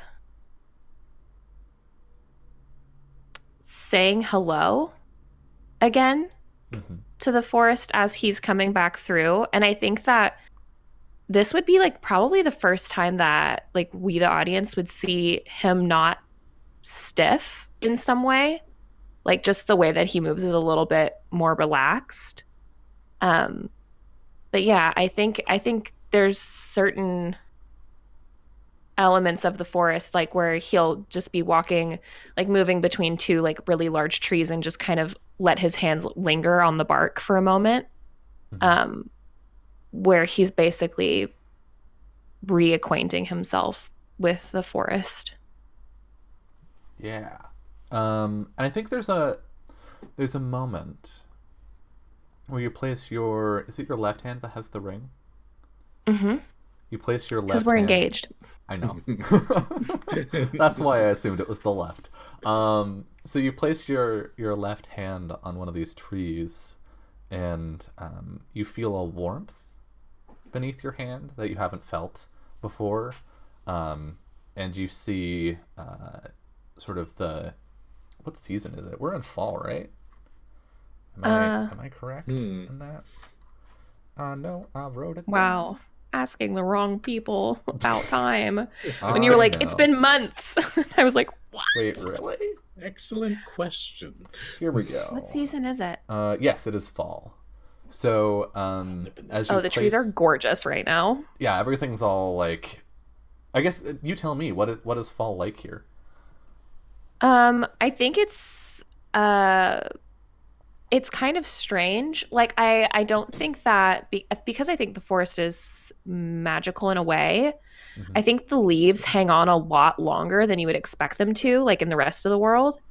So even if it was like late fall, the colors are just like crazy vibrant and Mm-hmm. just clinging to the trees. So it's still really lush looking. Like it doesn't have that same kind of like sad, dead feeling that fall can have in a lot of forests. Mm-hmm. It still feels very much alive, very bright More of too. those oranges and yellows and less of the browns. Hmm. Um, Vibrant, like red, very, very bright colors. yeah, and as you touch this tree, you see its leaves sort of fade back to green a little bit. It's very yellowish green, but Hmm. still. And then you feel that the ring goes cold. What do you do? When I remove my hand again, do the leaves go back No. to how they were? They're still staying that yellow green. Mm-hmm. Um, yeah, I think that's interesting to him, but I don't think that he would like he's not gonna like dig deeper into that Okay. right now. Um, but it's definitely it's a question that he's gonna lock away in his head. So maybe we see you linger for a moment before pressing onward. Yeah. And as you do, you arrive back at the clearing. And how, I guess, how relaxed is Arrow? Like, are you already saying stuff as you walk into the clearing? Are you like, okay, we're good, everything's fine, or are you? So here's the deal. We fucking know when people are in our forest, Mm-hmm. including each other. Typically, yeah. Yeah. So I think that if I had like even the slightest inkling that somebody else was here, that would be a very cautious approach. Okay. So And then, if they are talking, like if they are talking to Farron and Gregor, mm-hmm. I'm gonna hear that. Right. Well, I so am here's being the thing. quiet. The thing is, you don't hear that. Oh no Um, way. Oh. you do get a sense that something is not the way you left it Mm-hmm. before you get to the clearing, and so we see you step very carefully to the edge, Mm-hmm. and there are the faintest signs that someone was here, right? That you left people here, and there's like some musk grass and whatnot, but your friends are not present. And as you arrive, we get this sort of long shot of like Arrow directly in the center of our frame with this empty clearing before him. And we are at the top of an hour, so we are going to step away for a couple minutes, and when we return, we're going to find out what befell Arrow's companions. See you soon. Hello and welcome back to From Dust, our Dungeon World campaign here on Twitch. Arrow, you have just come upon the glade where you're pretty sure you left your friends. I'm definitely sure this is where I left. You're really sure they're not here. Yeah. They're not hiding under a leaf. I mean, you could check. So we see you lift up some. No, they're not. No. I think that they're not dead. There's no way in my little noggin that they just wandered off. Not because the two of them wouldn't have wandered off, but because Anika would not have wandered off. Yeah. Fair. And I guess I'm gonna look to see if I can well, firstly I'm gonna call down my burb. Okay. Yeah. Like I'll swoop down. Mm-hmm.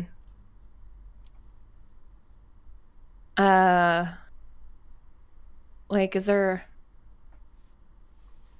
anyone else in the area? I didn't see anyone, but I can check again. If they're below the trees, then it'll be harder for you. But I think that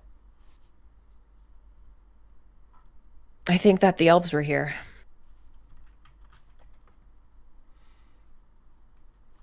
Which means that somebody would recognize you if they saw you.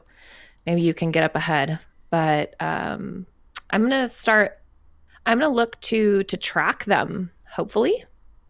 Okay. Um I believe you have a move for that. I do. I will roll to track. All right. And I think I can actually get help from my burb. So let's see. You have some moves. So the track is called, what is it again? It's called hunt and track. Hunt and track. So that's the druid. That's not the ranger. Here we go. Yeah, and Hunt she and track. has When you follow a trail of clues left search. behind by casting creatures. Roll plus whiz. And then you gave pretty her sure I get a- search. Yeah, so I think I get a +1 for that. I'm not 100% sure. It's been since first session that I've used her to help me do that. Yeah, I'm done with that. Okay. Okay, so I will roll that +1. Because she's back with me now. Sweet girl. Here we go. 13. 13. Yep. Okay. So on a 12 plus, I choose both. Gain a useful bit of information about your quarry. The GM will tell you what and determine what caused the trail to end. So I follow it until there's a significant change in its direction or mode of travel. Yeah, so Plus those other two you'll be things. able to follow it all the way until you catch up. So don't worry about that. The useful bit of information about your query is that it's not just the three of them. Your suspicions were correct. A patrol has absconded with your party. And in particular, I think what you pick up, because you pick up something useful here, and I think knowing that your suspicions were correct is not necessarily useful here. So what I'll give you is that you see the extra set of footprints starting from sort of near the edge of the glade, where somebody dropped down and wandered into the or walked into the glade, and you see also these three sets of tracks that lead into the center of the glade where your friends were made to stand where they were visible. So you can get a rough idea of what happened. They got caught out by one scout, and they appear to have complied. So that's good. Not dead yet. No blood. Yeah. Cool. And you know that there are sort of roughly two things that could happen to them. They could be taken somewhere into the forest a little further away from the edge and then taken care of so that people don't wander upon their bodies. Or, if they're very lucky, they could be taken all the way to Elisurdran to be dealt with by some familiar faces. So, what do you do with that information?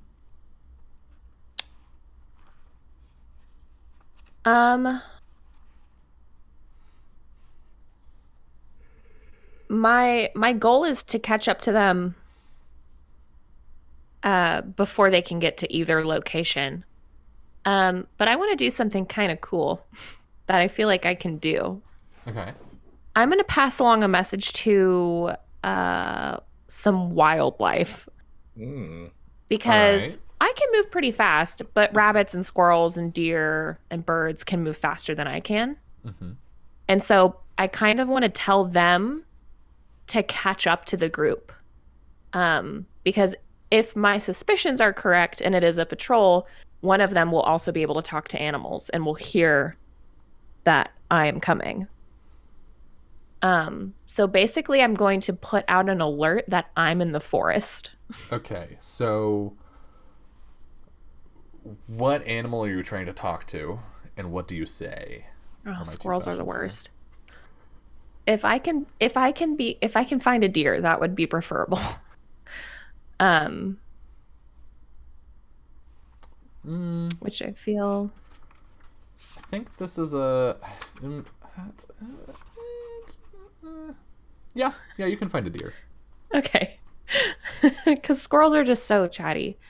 Um, yeah, and he would approach slowly. The deer will Can like you? look up and see you, sort of give you the side eye. But I imagine the wildlife is pretty used to elves. Mm-hmm. I think because we move so differently in the forest, like we move the same way that they do, which is Yeah. quietly. Um, anything that stomps is something to be afraid of. Um, so he would approach slowly, giving them space. I need you to pass along a message for me, if you can. It pulls up to its normal height. I can. But why? Outsiders. I brought outsiders into the forest, and You see it I tense up. I think you might know what happens to outsiders here.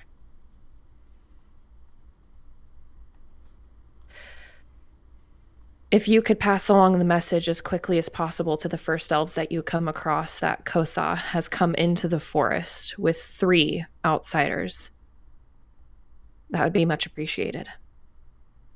And I would like you to defy danger with charm and social grace. I'm really bad at that, Dylan. You're trying would to you- convince people of things. Can I do parlay? No, Parlay. you don't have leverage. I'll kill you. Oh my gosh. No, I won't. Wow. Okay. Wowie That's my leverage. wowie. I'm a big, strong person. Okay, here I go. Charisma. I'm a murder elf. I will murder you. 10! You got a 10 plus. All right. I'm being looked out for today. So the deer looks at you for a moment, says nothing, and then just bolts. And your message is sent. What would you like to do? Keep tracking. I'm going to try and Keep get up to tracking. him before. I'm going to move quickly Okay. rather than carefully. Uh, I don't care if they hear me coming, right? So we see Arrow, and I think we've seen this once before in a vision, as you climb into the trees and are running sort of branch to branch, avoiding the rough undergrowth. And after a few tense minutes, you draw near, and I want you to roll a thing, but I don't know what thing to have you roll.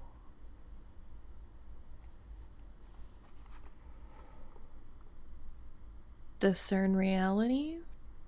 No. I think this is a defy danger. Okay.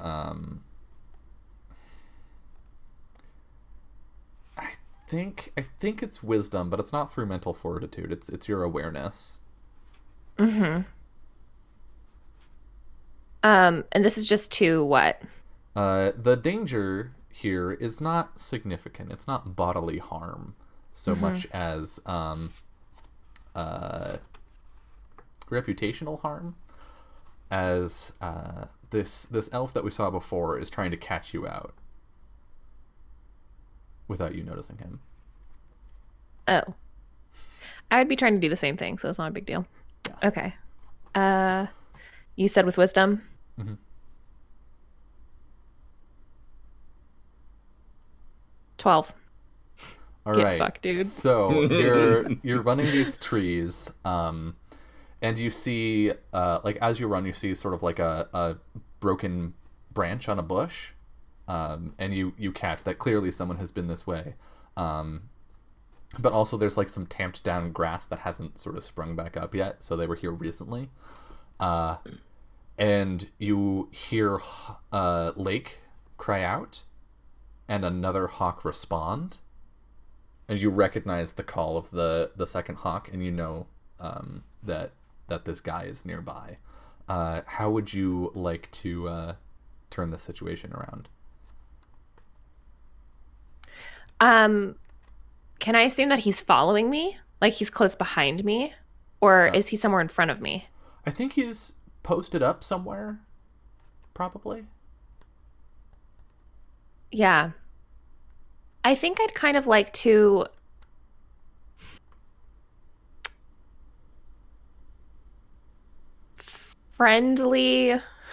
in a friendly way, remind him that I'm better than him.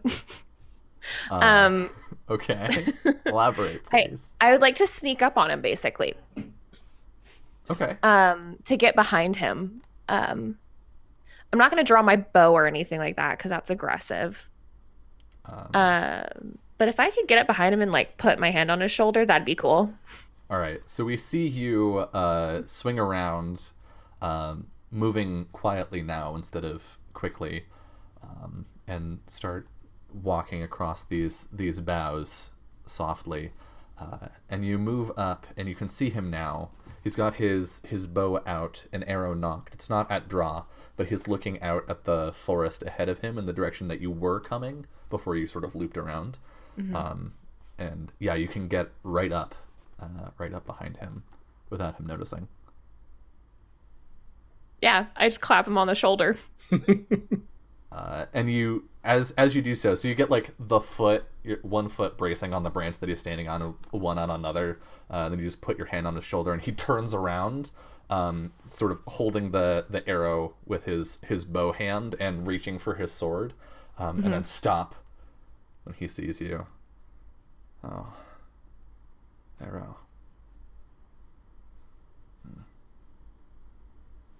Well matched. And he relaxes and takes the arrow and puts it back in his quiver.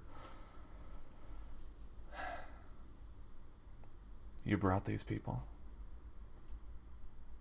I did. You'll have to answer for them.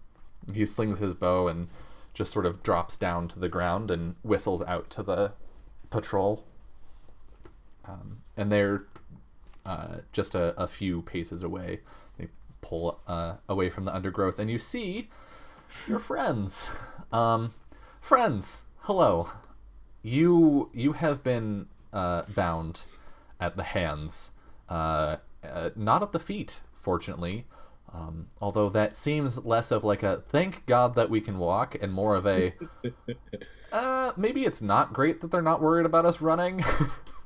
And you have, all three of you, been gagged, so you can't really say anything. But you see your friend. You see Arrow as he comes down from this tree with the elf that originally apprehended you. Gregor waves his bound hands. Annika just sort of like looks at you and then like looks at the like how many elves are in a particular or in a usual patrol? Probably about 6. Yeah, so she like looks at the 5 elves around them and like looks at you and like, come on. They don't need to be restrained. They're with me. They're not going to hurt anybody or anything here. Oh. But Arrow, they're outsiders. Outsiders aren't brought here. Outsiders are led out at best. Have you looked just beyond the forest at what waits? And you see something shake in this elf's vision, or in his gaze, Tarathiel. Have you, Arrow? I have. Have you seen what they've done to the forest? No.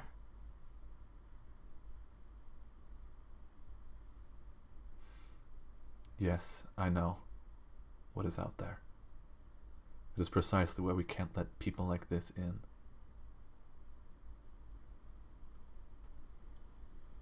I trust them, and we need their help. And we would be foolish not to take it.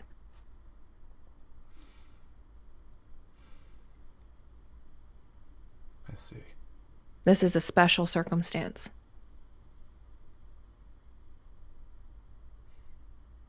It is as I worried. It's Arrow who returned to us, not Kosa. And he turns from you and walks back to the patrol. We march for Elisurdran.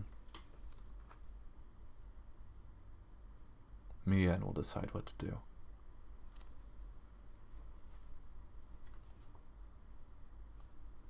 And the patrol is going to sort of acknowledge his order and start moving.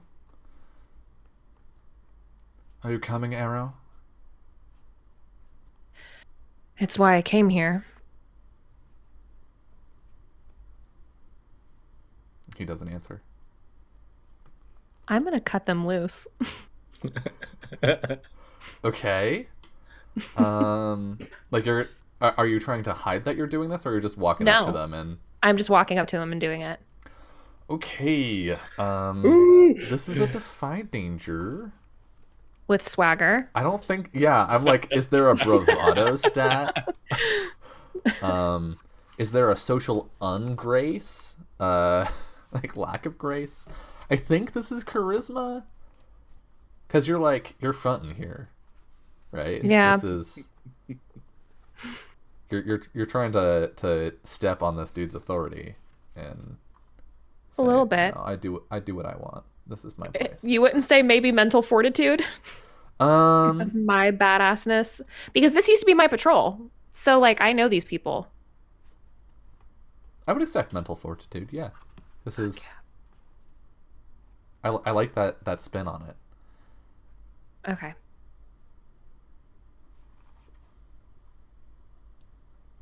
Eight. On a 7 to 9, you stumble, hesitate, or flinch. The GM will offer you a worse outcome, a hard bargain, or an ugly choice. You are going to hesitate, and I'm giving you a worse outcome. You can cut your friends free, and nobody stops you. But you do hesitate in doing it. Like, which one do you go to cut free first? Probably Farron. So we see you like grab Farron's wrist and pull their hands close and like reach for your dagger, and then stop for a moment, and like we see the faintest nervous glance around, and the patrol clocks that. That moment of uncertainty, but yeah, you can cut them free.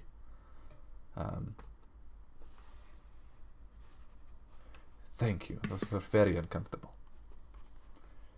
Your friends are not very friendly. I would keep unkind thoughts to yourself for now. And he'll start leading them, making sure that they're okay. Just doing a quick check, and then they're unharmed. They're also unarmed. Their weapons have been taken from them. That makes sense. But can I hear Skullbreaker yelling from somewhere? Skullbreaker got his yelling out. Yeah. Some like now 10 minutes before you showed up. Silent pouting now. Yeah. He got his tantrum out, and now he's just sort of being moody. Yeah.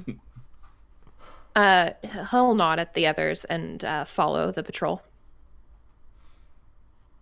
And I think as you draw near to the city of Elisurdran,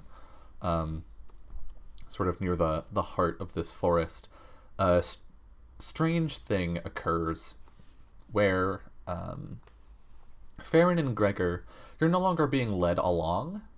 You're walking what feels like a familiar path to you, and it's sort of a subconscious change that I don't think you notice until you get like right up to the city.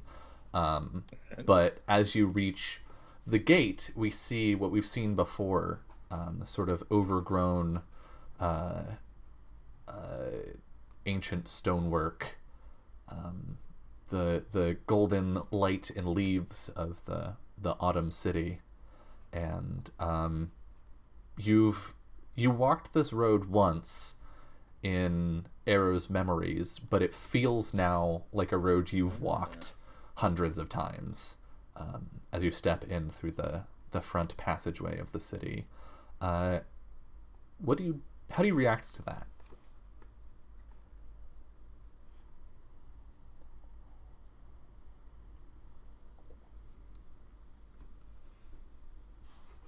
I don't know, at least Gregor's probably kind of confused by the feeling. But also kind of like, for some reason, in a weird way, he kind of feels at home, which is a nice feeling after all the shit they've been through. Mm-hmm.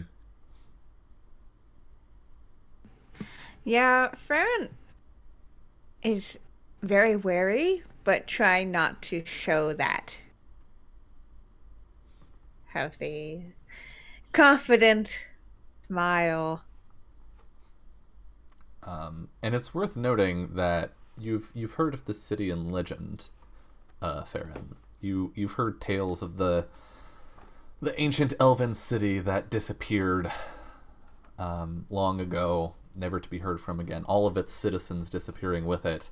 A sort of a great mystery that's probably talked about a lot in Cape Symbol, your home, because after the Reformation, there aren't a whole lot of like elvish bastions of civilization left. The Reformation was particularly hard on the sort of elvish kingdom that was to the south of the region you're in now. And so tales of like ancient homes, this sort of thing, resonate a lot with where you're from. What is it like to be walking into this place and like not just like having Arrow tell you it's real, not just seeing this vision of it, but like actually walking on the streets, seeing the buildings, hearing the people? What is that like for you? Farron is fascinated by the entire thing. There's always a they're a firm believer that every story has a grain of truth or more in it. And being able to be like one of the stories, that normally can never be confirmed, Mm-hmm. is now being confirmed in front of his own eyes. So definitely kind of like taking everything in, noting it down. One part of their mind is crafting a new song, Of course. as they always do. But otherwise, just kind of, they haven't really been in elven-only places in a very long time. They left home as soon as he could, Mm-hmm. basically, because it just was too small of a place for him. Too small of a pond for this big fish. Yeah, kind of. Just feel like, there's only so much you can do in a place where every single person in your town. Mm-hmm. And we'll know them for many, many, many, many years. Yeah. So, yeah, so they're definitely feeling like that kind of confidence and that smile is not coming out of like nowhere. It's kind of coming out of this exhilaration of discovery. But yeah, they're still a little, after their very warm welcome, a little wary. And it only gets warmer. So I think probably Gregor and Farron aren't thrown by the gawking. Like, it's probably to be expected, right? You're being led by some guards through a ancient hidden city.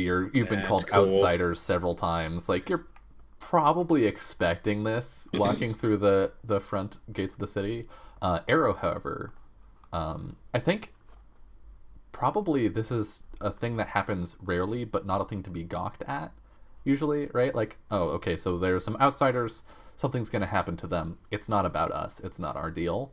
And so perhaps you'd expected the usual, like, you've perhaps done this once or twice, where you walked outsiders through, and to no fanfare or attention at all.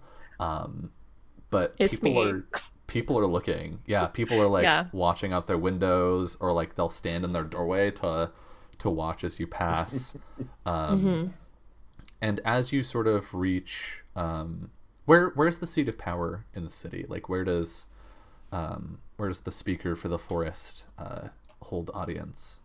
I think there's like a great tree in the middle. That there's kind of like an altar built up around. Mm-hmm. It's just the high point of the city, basically. I would say it's not like an extravagant building. It's like probably open. Um, but yeah, I think that's where most like town meetings are held, and people can kind of like be on the stairs that kind of filter down from the high point. I don't know if it's exactly in the like perfect center, but it's towards the center of town. Okay.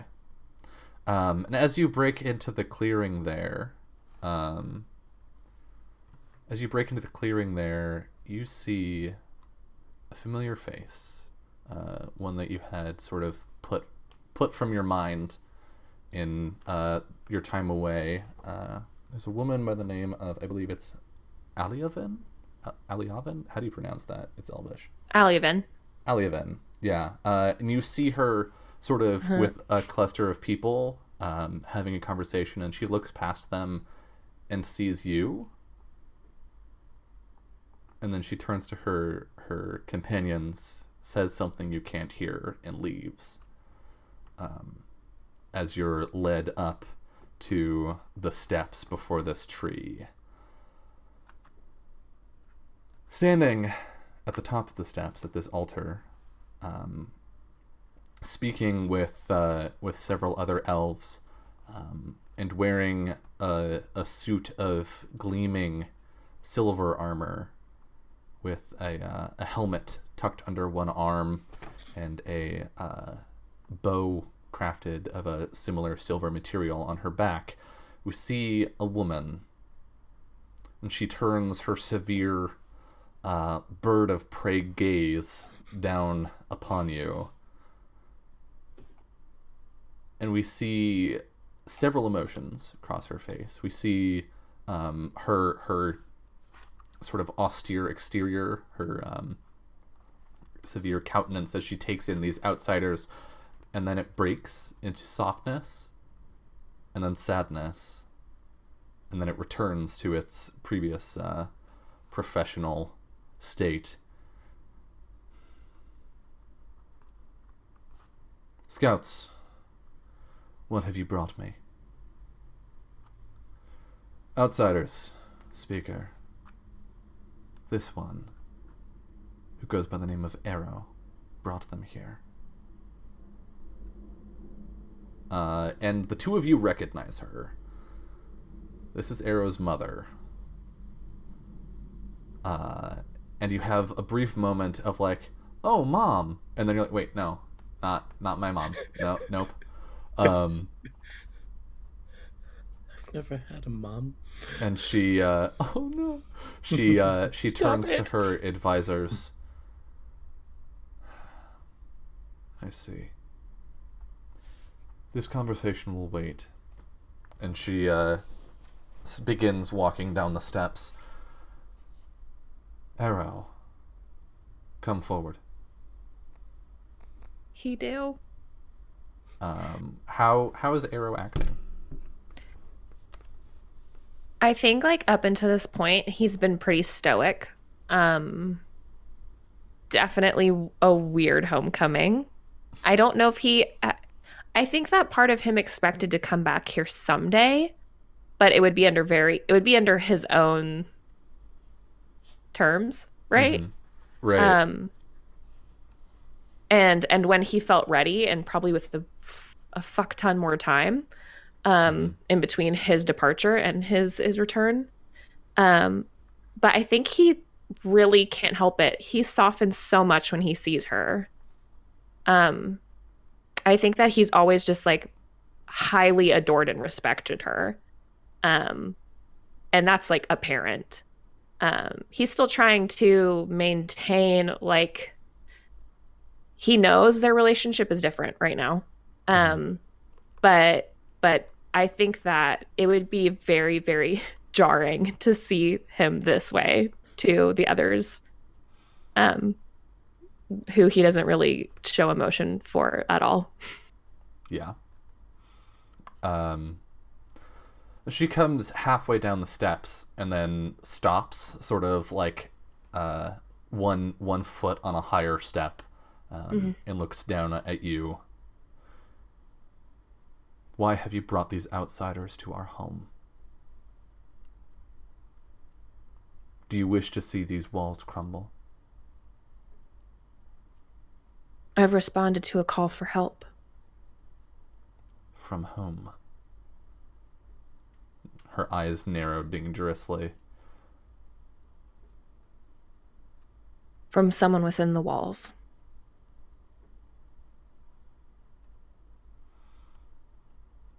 Elves outside these trees, outside this forest, are not to have contact with those inside.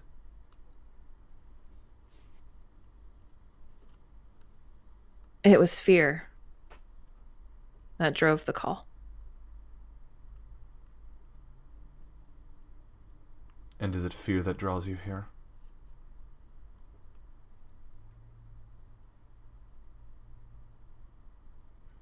A willingness and a want, a desire to help protect my home. Your home. Who are you to call this city home?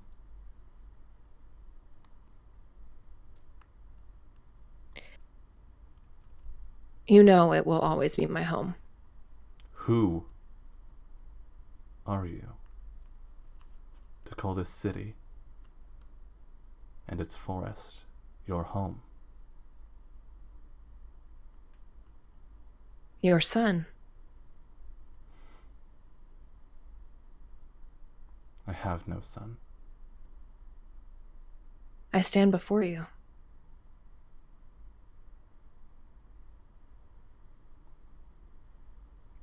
She looks at Gregor and Farron, resting her eyes finally on Annika.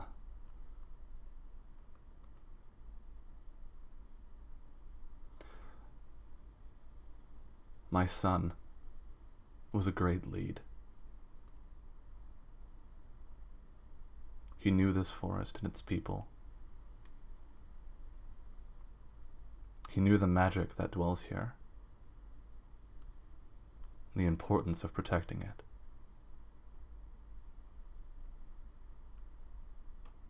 You are not my son. You are an outsider by the name of Arrow, who brought these two. An elf that forgot their ways. A human that would see this land crumble. And an incarnation of evil into the heart of our home.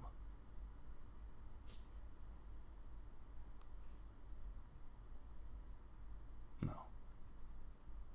Kosa is dead.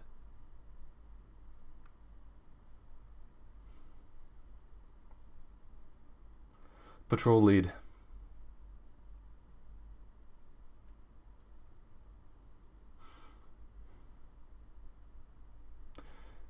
See this elf. She makes eye contact with you, Arrow. To the edge of the forest. Dispose of the others. And she turns away. What do you do? He walks up a couple stairs and says, "We are only here to help. You can't face this threat alone, and you can't ignore it." You hear the sound of many hands moving to many weapons as you step onto the stairs. She does not turn to face you, but you can hear the emotion in her voice. We have stood for centuries on our own. And so we will stand.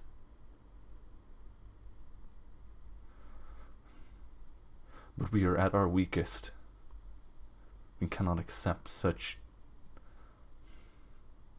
parasites into the core. They will eat away at us. And she That's looks not up true. at the tree.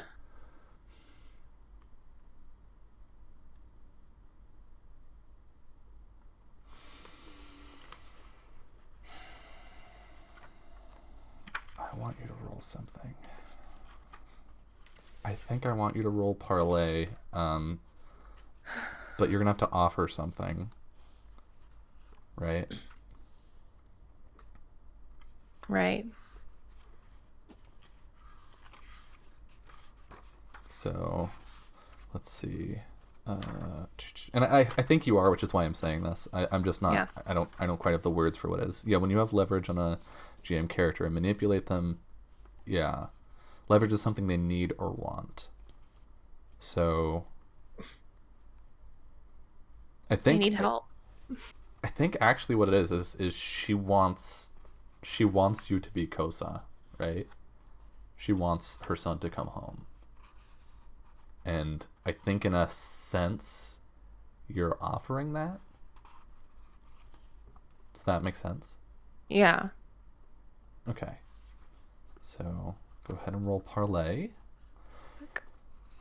My charisma is so bad. Here I go. 5. Mark experience. Hello, experience. We see, as she's facing away from you, the grip on her helmet tighten. We can hear the faint creaking of her gauntlet.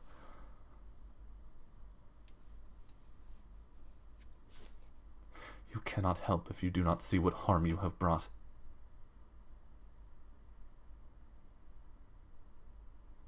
Patrol lead, I have made my orders clear. Yes, Speaker. And he looks to you. I believe you have. You should know. I will die protecting them.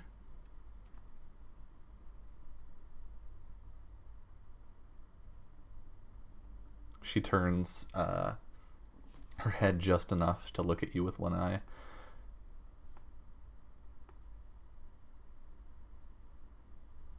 Will you? Very well.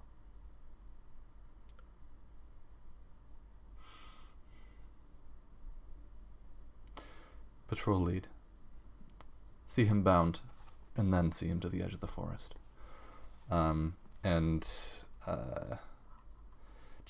Tarathiel is going to walk up to you and withdraw a short length of rope from his his belt. What do you do?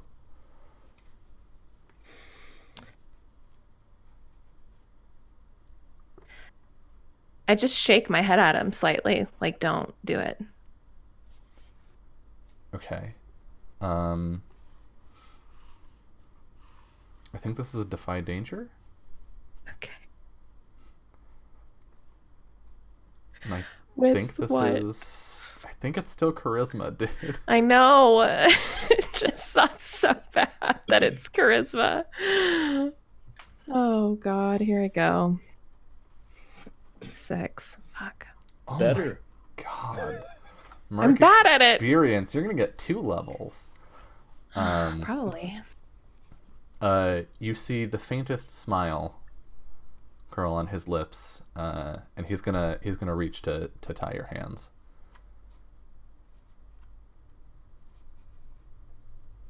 Yeah, I'll let him. Okay. So he ties your hands, and then I will take my leave now. And he puts a hand on your shoulder and starts pulling you away. The rest of the patrol stays there with your 3 companions. What do Gregor and Farron? Do you want to try and do anything, or are you keeping mum? You're not bound. Run. You're not.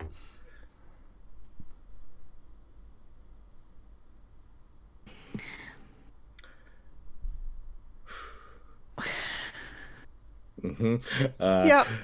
Uh, what title did they use for the leader here? Speaker of the For mom, forest. speaker.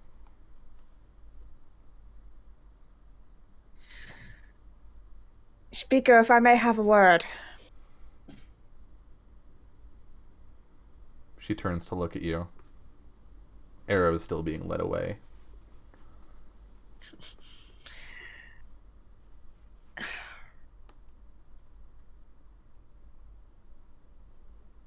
Your words are come from a place that I can understand, of protecting a home that has stayed here for long enough time that legends are made of it.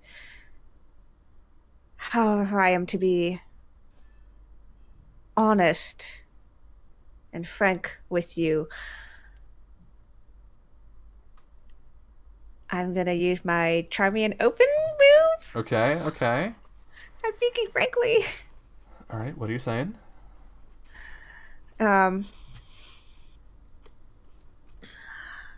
We came here to help, not just because.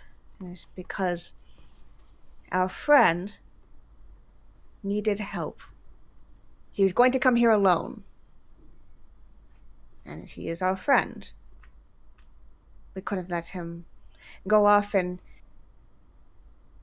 confront those undead that seem to surround your forest, Speaker.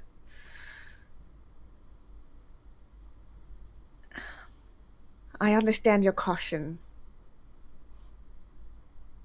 but we truly mean no harm. And if there's ways that we can mitigate the harm that we have perhaps brought, that would be understandable. But a deeply rooted tree, well, it makes it much easier for rot and make it easier for it to fall if you don't take the proper precautions. What's your question that you're gonna ask her? My question, let's see. This box is so small. Whom do you serve? What Yeah. do you wish I would do? How can I get you to blank? What are you really feeling right now? And what do you most desire? Ooh. Do.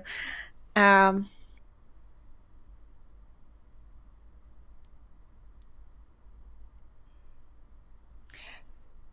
how can I get you to accept our help? So Farron's asking this? Mm-hmm. What can we do to let us help you, like we have come here to do?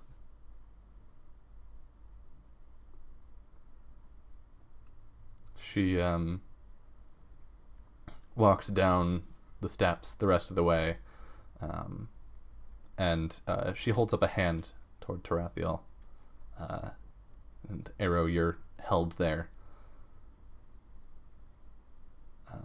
As she approaches, she draws a sword from her hip, and it makes a sound as it draws out of the sheath, like a hummed note, not from metal, but like from a voice.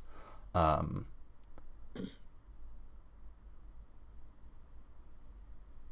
you ready to die to save this place?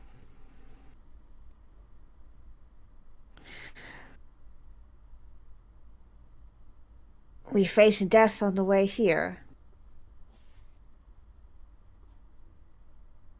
And here we are.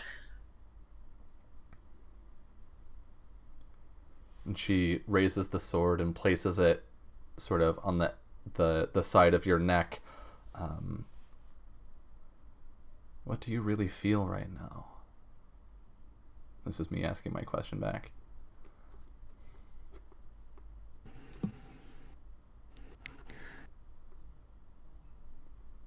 I feel nervous. The sword's right at my neck, as would any living creature. But I admire this place. And I admire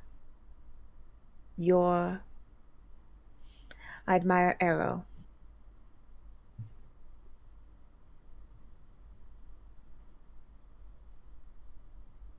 She yeah. She pulls the sword back and places her second hand on it. She whispers something, and then she swings the sword down at you. I would like you to roll Defy Danger with Wisdom.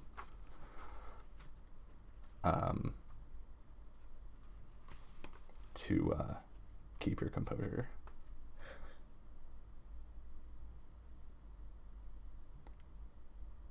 Jesus!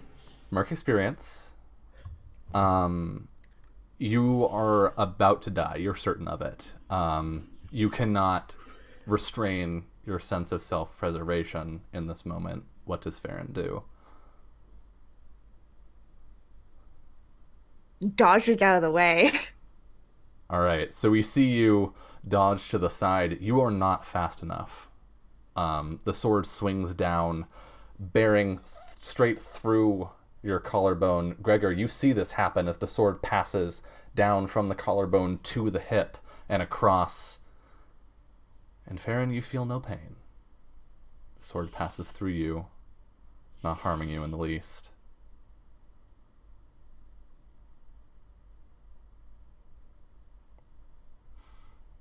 You are not yet ready to die. And she sheathes the sword.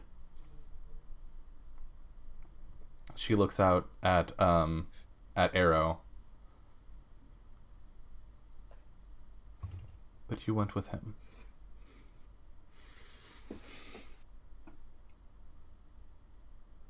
Find them somewhere to stay. Keep them under guard. I grow tired of this debate. She turns back and walks up the steps. And with that, we are at the top of an hour.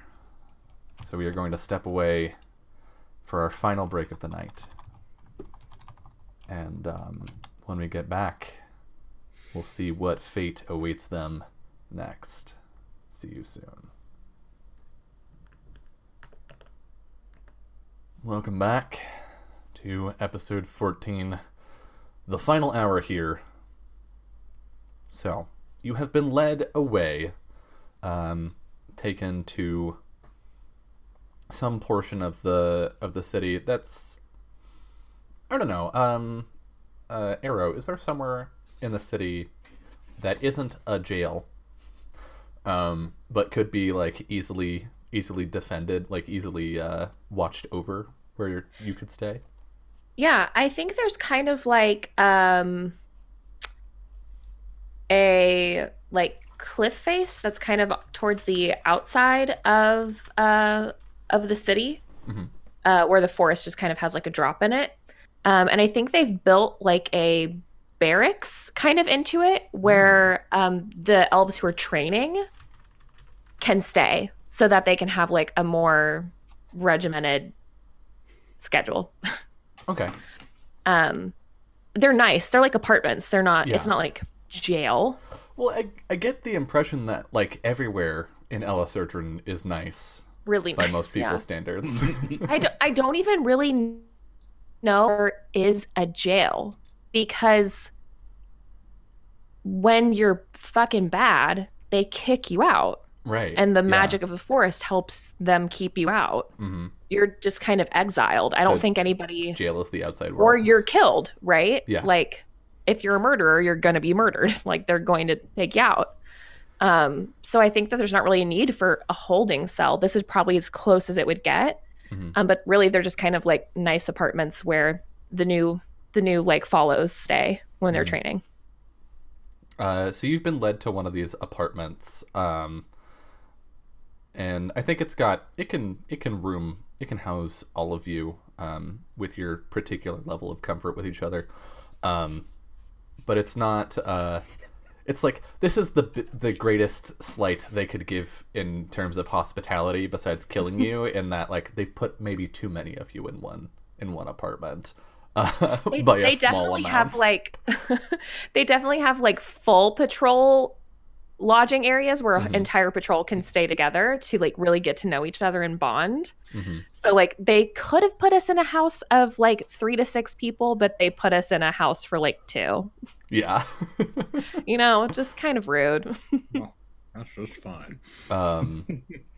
And a guard will be posted, probably several guards actually will be posted outside the door.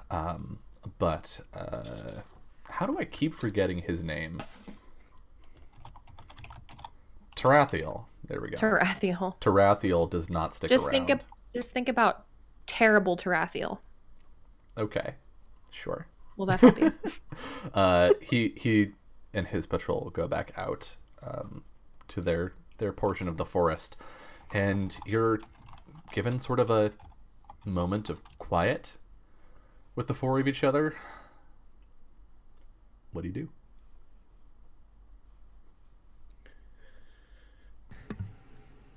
Actually, no, I know what happens. Annika's gonna speak up the moment there's a lull and just turn to arrow. What was that? You're going to have to be more specific.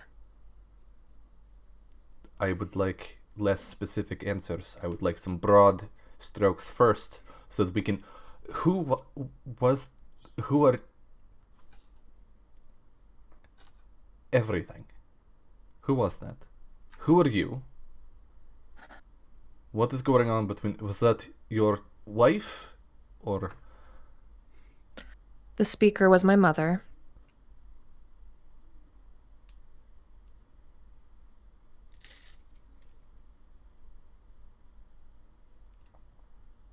I left. And people who leave generally don't come back. I gave up my name and my family. This place is such a treasured secret. It's the only way, really, is to pretend you were never here and that it doesn't exist. And they do the same. They pretend that you never existed.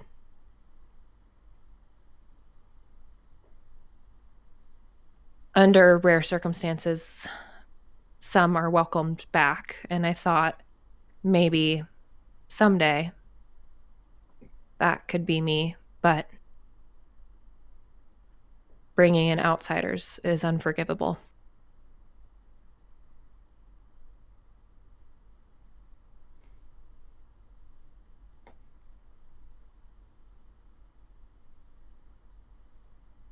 How do the 2 of you react to this?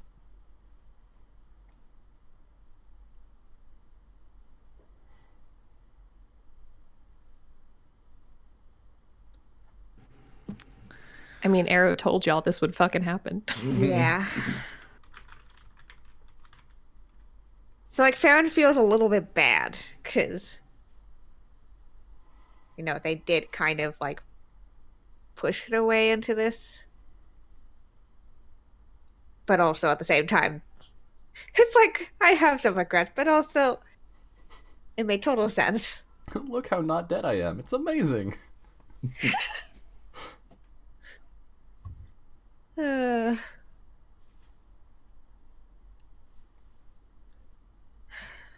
it seems you weren't exaggerating on the details here.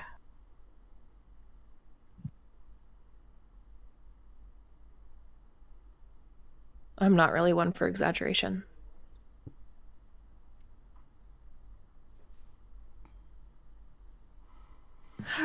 Right.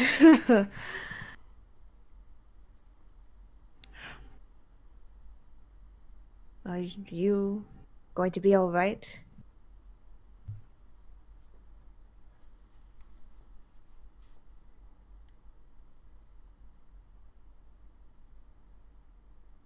I guess we'll see.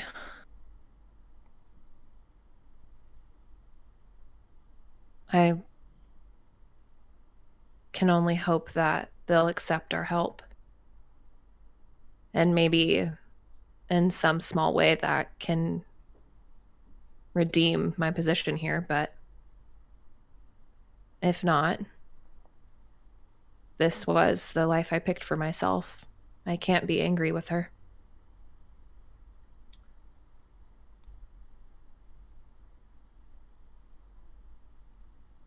You know, that kind of makes me think a little.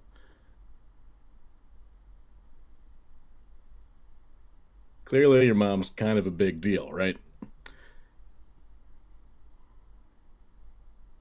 And that means she needs to keep up a certain appearance in front of everybody. Maybe you should sneak out of here and go talk to her, like, personally. Not that I am condoning that. I appreciate the sentiment, but she was being truthful in everything she was saying.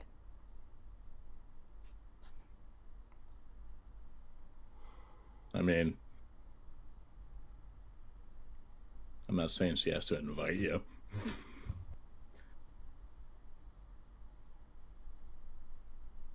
Sometimes there's a time and a place to be a little pushy and obnoxious.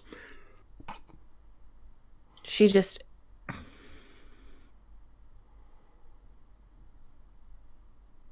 Regardless of whatever facade she has to keep up, she doesn't need to lie. Her voice holds so much power that if she felt otherwise, she could have said so.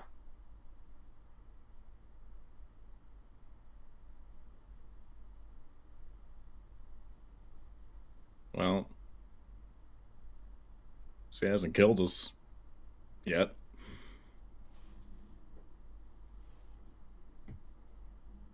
It might be a good sign. Maybe if she sleeps on it. It was close, though.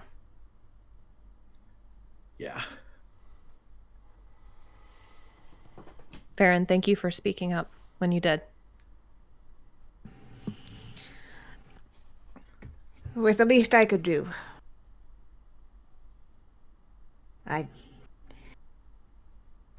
Well, speaking honestly is sometimes the most straightforward way to get a point across and do what you need to do.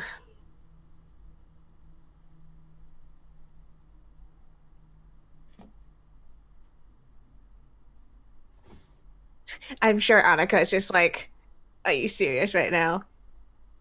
Yeah, she's got this like, face. I told you so.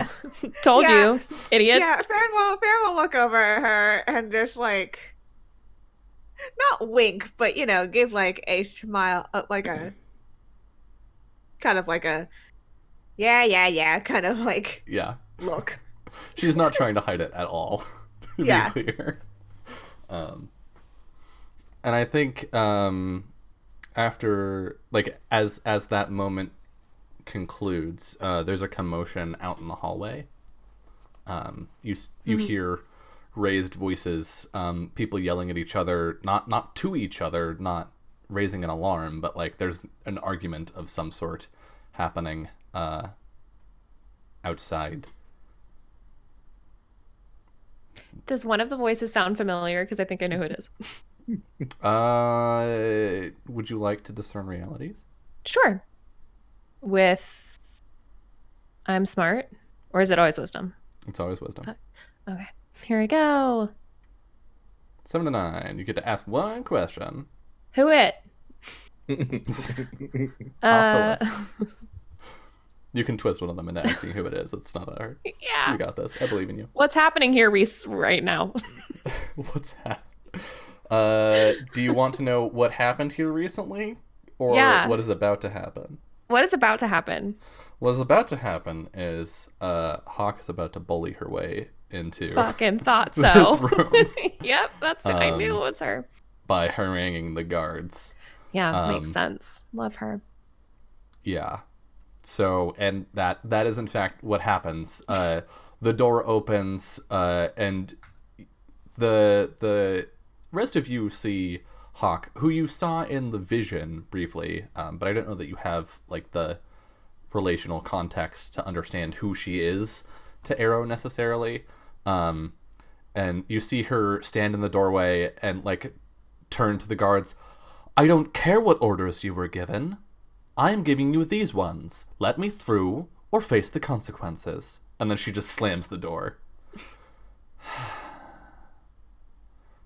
She like closes her eyes, takes a deep breath, and then sees you, Arrow, Kosa, and she just runs to you and gives you a hug. Yeah, he hugs her back. I was wondering when I would see you. If I had known you were here, I would have met you at the tree. She like pulls back a little bit and like puts her hands on either side of your face and like checks like your eyes and like pinches your arms a little bit. My eye looks weird. Just noting. Yeah, okay, so she'll do that in the reverse order. She'll like pinch your arm and be like, "You're not eating enough," and then she'll check your eyes and stop. Oh. What happened? It's a bit of a long story. Anyway, it's for the best that you weren't at the tree. You would have been angry. Oh, I'm already angry. It was a toss-up if I came here first or went to talk to her, but... She's upset. And? She's not the only one.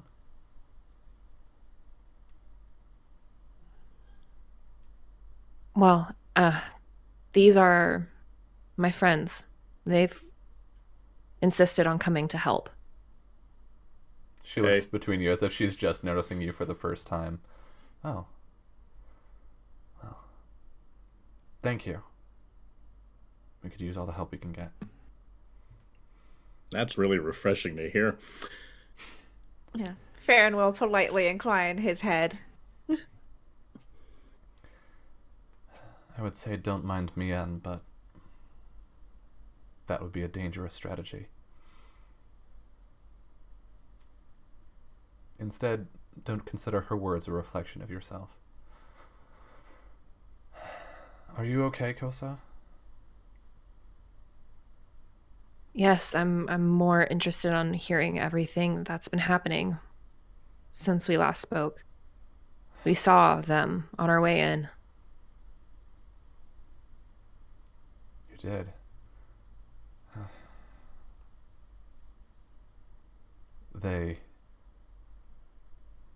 They have been growing in number. There weren't Have that they many. come in the forest? No, but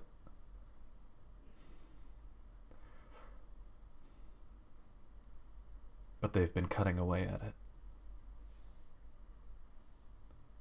It seems they've decided if they can't enter, they'll just make a path. 100 trees already.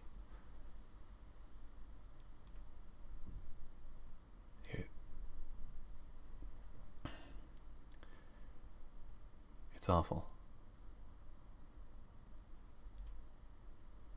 Hawk, what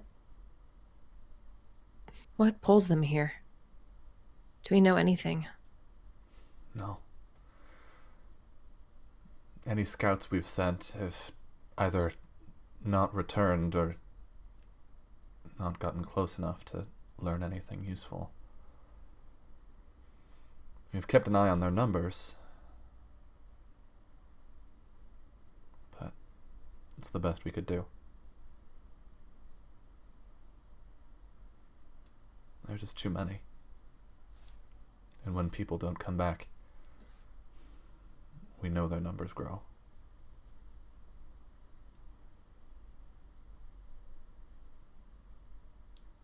I don't know what we're going to do, but we will figure something out and we'll stop them. Did you...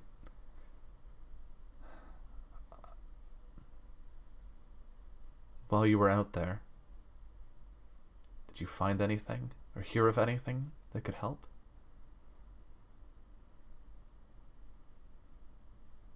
No, we came through the crossing, and it was totally empty. Everyone there taken, I'm assuming. We ran across one on its own. They're not as easy to kill as I would have anticipated.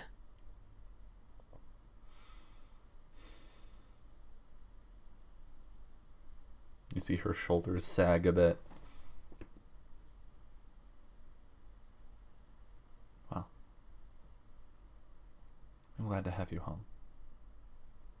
Me too. It's so good to see you. It is. Have you... And she cuts herself short. Have you spoken with Allie? No. She saw me and all but ran away. She grimaces a bit, and she reaches out a hand and squeezes your shoulder. I'm sure you'll figure something out.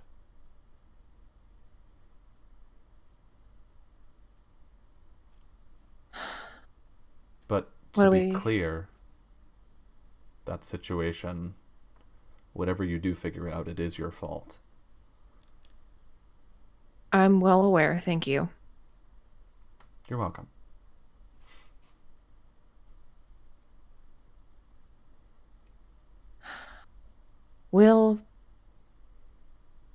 I don't know how long she'll keep us here, or if she'll even ask to speak to us again. But if you can convince her of anything...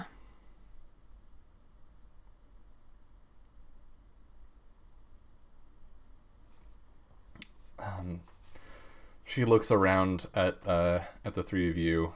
Do you have anything to offer that I can use to persuade her? In terms of material things or things that we can do? Things you can do, something that I can spin to convince her that we can turn the tide back. She'll turn back to Arrow. She's convinced that we can just hold. If the forest is falling, then she must know that that's not true. I suspect you're right, but what option do we have? Who do we turn to?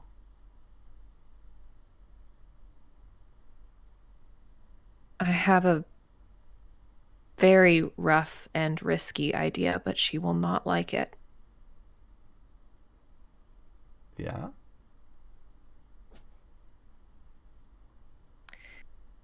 A fire.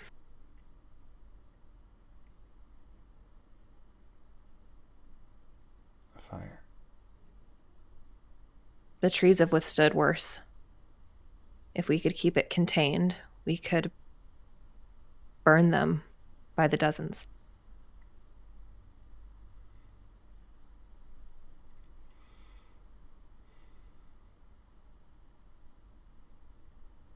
She will say no, of course.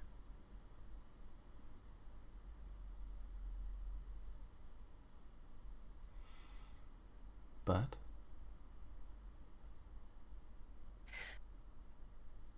We cannot fight them.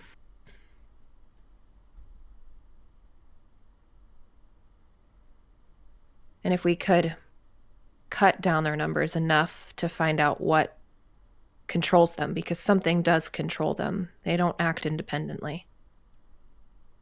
What do you mean?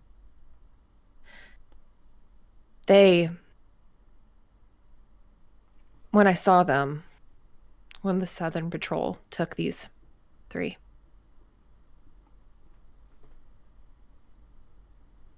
they all made unified decisions. I'm not sure how. But it's like they were listening to something. They would act, pause, listen, and act. like a hive. That's huge, Kosa. If we can find who or what controls them, then maybe there's something we can do. But we have to get through the horde. We do.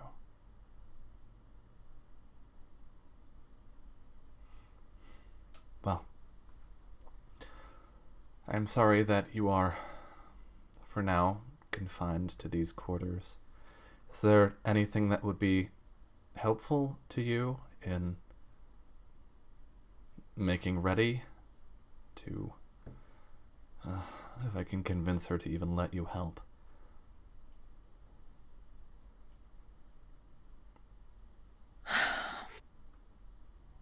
Equipment, somewhere to train.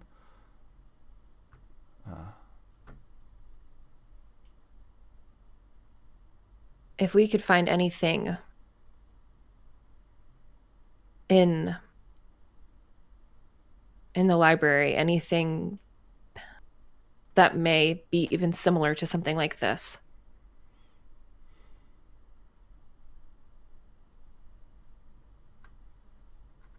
Research training would be helpful.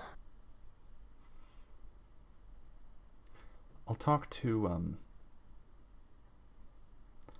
someone here about seeing you escorted to the library then. I don't know that I can convince Mien, but what she doesn't know won't kill her. It will get you in trouble. If she finds out.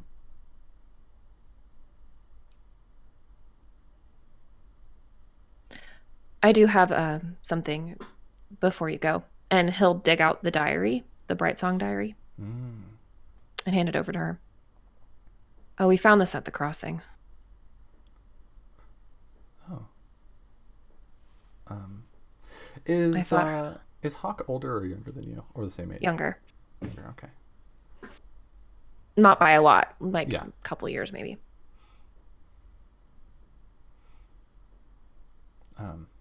Oh. Is this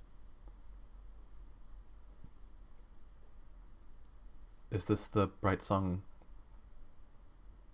Like, is this from here? Yes.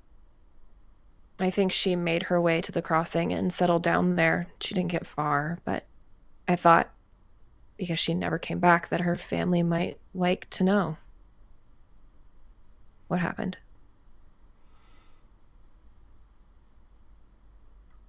I'll make sure they get this. She'll reach out and squeeze your hand. And I think at that moment she notices the ring. And you notice her seeing it. But she doesn't say anything. She just sort of quirks her head a little.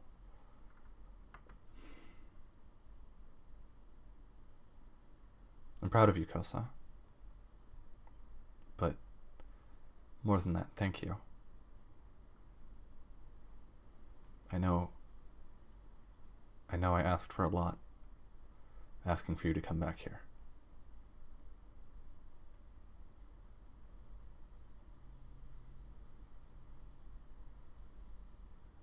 Well,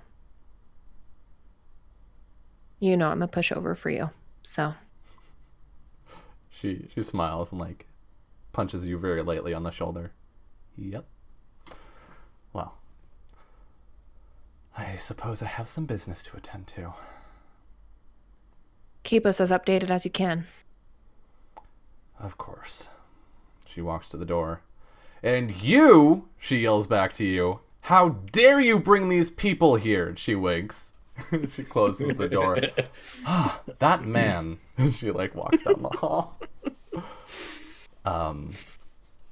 And you are unfortunately kept here for quite some time. I think 2 days passed before you're let anywhere else.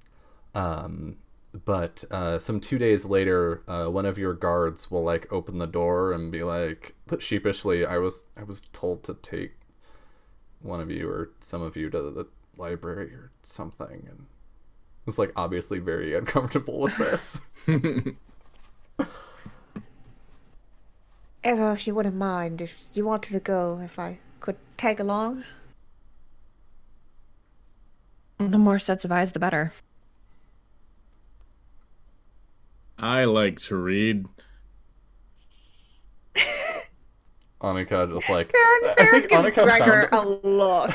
We're all thoroughly convinced by this. I think Annika found a book in the room somewhere. There's like a small shelf of short fiction or something, and she just like looks over the top of the book at you. Really? Because you haven't asked me about my book once. Yeah.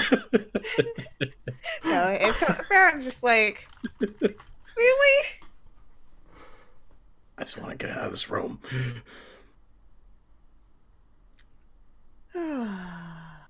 We'll all be going to the library. If you need an extra escort, we'll wait. Okay. He like goes back out. You hear him talking. He's like, Nostariel, please, come on. I need to given an order. No, I can't just ignore it. Yes, 4 of them. I know it's ridiculous. Okay, thank you. The door opens. Nostariel will be accompanying us, and you see another guard, her arms crossed, just sort of like glaring over his shoulder at you.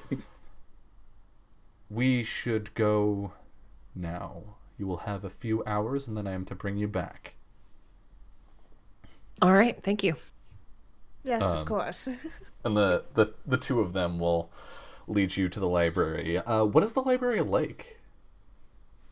Dope as fuck. I assumed as such. I think that this library is... There's probably some, like, books that were written outside of, like, the people of El Surdran, but, like, 90% of it is all based on, like... It's all written by authors who were born and raised here, who, like, the people who with purpose left and came back. Mm-hmm. And it's very, very, very, very well taken care of. Mm-hmm. But probably not crazy popular. I doubt that there's a lot of short fiction here. Is there an absolute shit ton of just like biographies, like thousands of years old people of just like, yes. here's their entire life. It is in multiple volumes. The Bright Song Diary was not an anomaly. Like, I think that most people keep lifelong journals and they go here when they die. I like that. Yeah. I think that that's just kind of a thing that most people do is keep these very, very extensive self histories to kind of, chronicle their time. But Arrow thinks that if even if these are all, autobiographical or whatever, they may have, if a single person saw anything like this anywhere in the past, they could benefit from knowing about it. Even anything kind of similar. So it will be a lot of digging. There's probably a few people who dedicate their lives to like maintaining and organizing. That would be some help. There's probably like one guy who's like crazy old. I'm an like, old elf. ooh, what if it was the speaker before my mother? Ooh, yeah. And when he passed the title to her, or when the forest chose her, or something like that, he came to serve the city in a slightly different way, being a speaker for the past. Ooh, yeah. His name is Losian Tarsus. Love him. And I think he's probably not super excitable, right? He's seen everything at this point. Yeah. And so Would you throw his name in Zoom chat too? I'm gonna Ugh, write these people down, please. Summer. I'm sure I can figure it out. Can't you just like listen to what I'm saying? Losian Tars of Captain Illusidrin, my hawk is a lake. My friend is a hawk. This lake is named after my friend.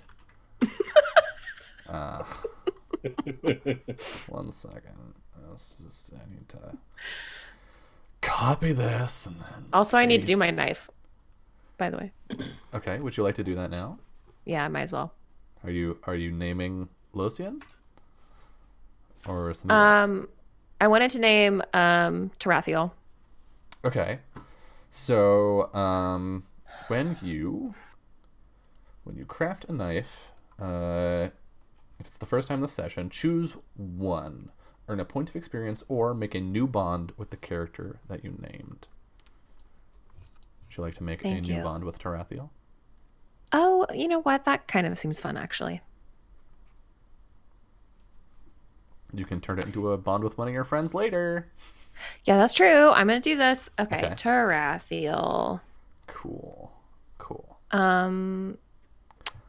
While you I think think- about... Oh, do you have a Yeah. thing? I was gonna get your guys' opinion a little bit because I kind of want it to be like I'm gonna think about it for a little bit Okay. because well, I want him to respect me, but I also want us to be like work together. So figure something out. Okay. While I'm you the think boss, about but that, you're kind of a boss too now. So Farron, you're in a big place full of many very long stories. How would you like to go about finding anything useful here? Yep, this is interesting and fun. And actually, let's see. Um, I know. I'm gonna use my bardic lore. Mmm. When I first encounter an important location, covered by my bardic lore, which is Legends of Heroes Past. I'm looking Okay. for people who very specifically I have heard about before in some capacity, who have done things other than just, oh, I'm a surgeon and just chilling here. Like I'm looking for Right. people who You're looking for the markers of like, oh, this looks like an extraordinary story. Yeah. Instead of just like, oh yes, I went out and I had a croissant. They have croissants out there. Yeah. How quaint. Yeah. So using my Legends of Heroes Past to help me guide as to, which of these names would be useful for me to look into. Okay. Yeah. Isn't there like a And I research can move? ask one question about it. I guess if that makes sense. Yeah, 1 sec. I thought there was a research move of some kind, but maybe I'm cray gray. maybe you just made it up. I guess maybe I made it up. Yeah, go ahead and roll. Is Bardic Lore a roll, or is it just a you do it? No, well, it's just a thing. I get to ask you a question All right. about this location. Okay. Ask away. Is there anybody here who has dealt with necromantic forces? Hmm. In some capacity. Because Farron has a good hunch as to what the fuck's going on with the forest. Yeah.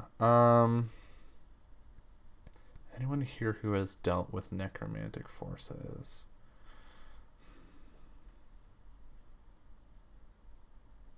I mean, probably, right? Like, necromancy isn't unheard of. I think it's just the scale that's really throwing people with this one.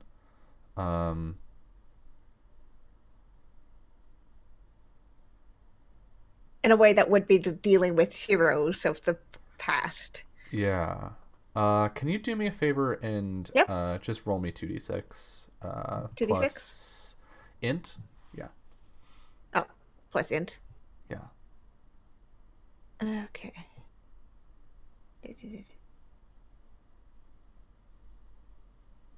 Yeah. Yes. you find many accounts of like lone undead, or like I came across this vampire that feasted upon a town and that sort of stuff. Like as you're flipping through these more heroic accounts of like, yes, I went and did stuff and encountered creepy, scary stuff. But what actually draws your eye for a reason you're not entirely sure of is there's a memoir of an elf with, let's say, sticky fingers, who went out and sought to acquire things while they were on holiday. And their handle of prose is very good, and I think that's what sort of ropes you into this. Is you're like, ooh, yeah, a well-written story. Most of these are super dry and written by people that swing swords and don't know how to fucking write a story to save their lives. 3-act structure, what's that? But this particular person writes with some poetry, and so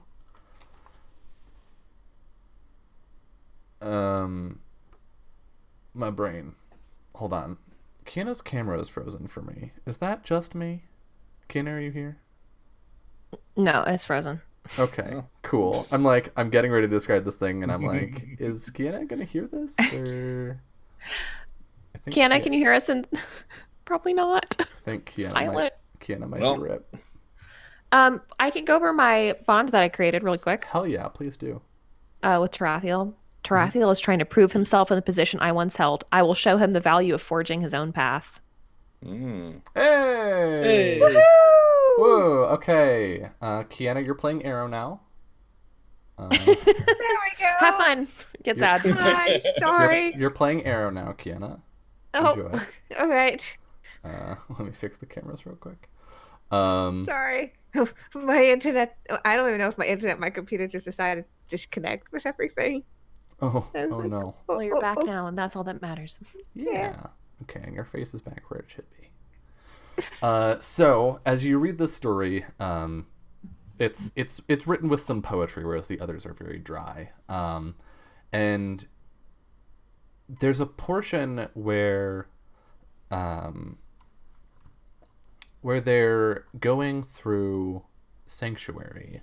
And you come into this part of their story sort of partway through, so you're not really sure what the beginning context is. But it's just like bit after bit of trying to track down little parts of information, little whispers here and rumors there, of a specific entrance to the ruins beneath the city. And eventually there's an entry where they feel like they've found it, right? They've struck upon it, and there is an ancient tower that once served as a temple to the hidden seventh god of the old pantheon, and beneath its stone foundations lies a tunnel that goes deep, deep beneath the earth, below even the city that once stood where Sanctuary now stands, to a place known only as the Dark Archive. And it is the final entry in the journal. The note at the end of the journal says that it was returned by this person's companion, but that their companion wouldn't say what happened to them, only that they had found what they wanted and decided to stay. And with that, we are at the end of the episode. We're going to end it there. So, we will be back in 2 weeks for episode 15. Holy crap. Of From Dust. But before that, let's go around and do some outros, and then I'm gonna hit you with a little after credits scene. So stick around for that. First, Summer, where can people find you? doing awesome things. Where can't you find me? True. Tomorrow. Let's just talk about tomorrow. If you're interested in everything that I do, just follow me at Just a Summer Job on Twitter, or follow our official Twitter of the Twitch channel that I run, Off the Table, off_the table, on Twitch and Twitter. Just we tweet and retweet everything that I'm doing going on. Tomorrow, I am going to be over on Tales from the Grim in our session 0 for Highlander, which is going to be a lot of fun. I am so excited. I've literally known about this for months, and we've just been waiting for it for so long. I'm really excited. And then tomorrow night is Ryutama. I can't believe every week now. What a blessing. So we're just powering our way through Feels and Friendship. Gonna be really good. And then, yeah, just follow me on Twitter for everything that I'm doing. Today was great. Hell yeah. I felt a lot of different feelings today.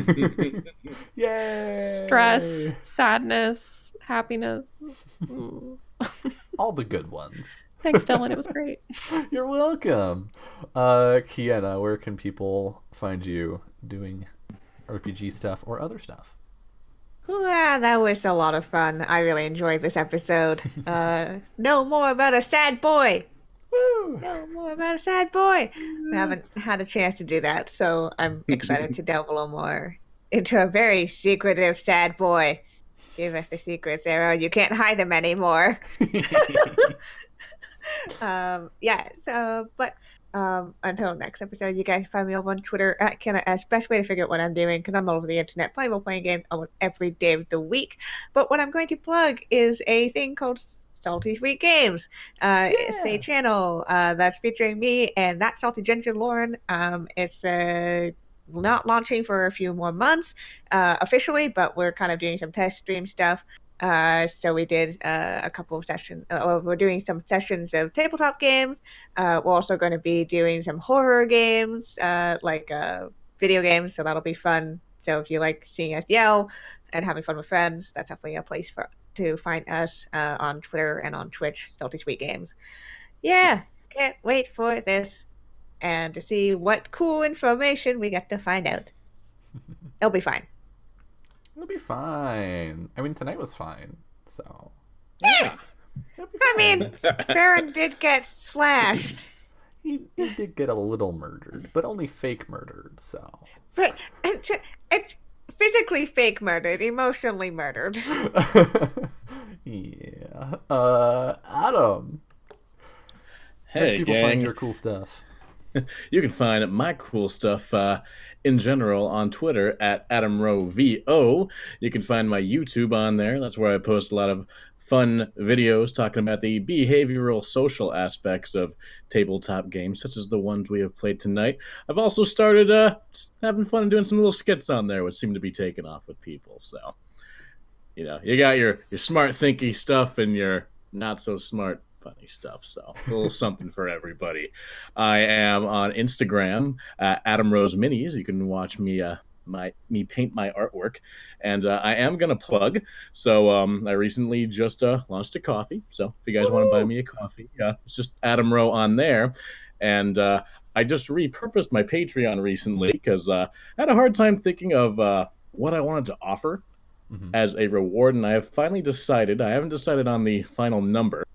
But when I reach a certain financial goal, I have decided, and I am announcing here for the first time, that I am actually going to be releasing a D&D 5e module of my own creation. So if you're interested in that, Adam Rowe on Patreon, and every little bit helps.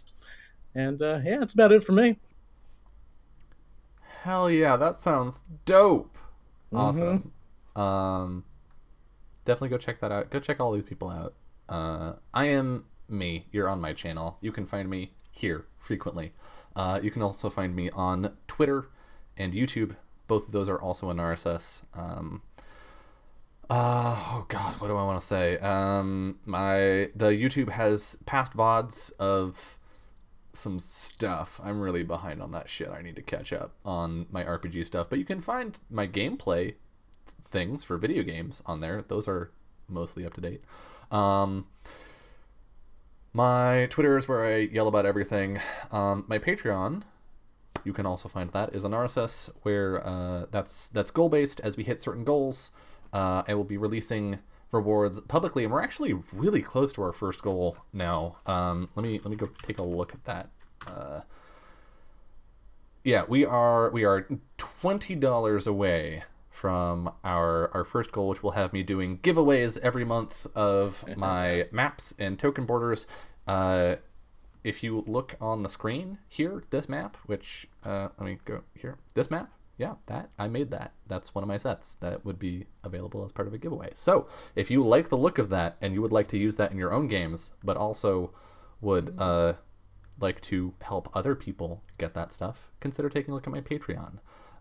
Because it's structured so that I can give back to the whole community instead of just people with the means to help me financially. Because y'all help me by showing up, by chatting, by lurking, by retweeting. Like, all of that stuff helps, and I would like to give back in any way that I can, while also, being able to afford the giving back that I'm doing. So that's how the Patreon is set up.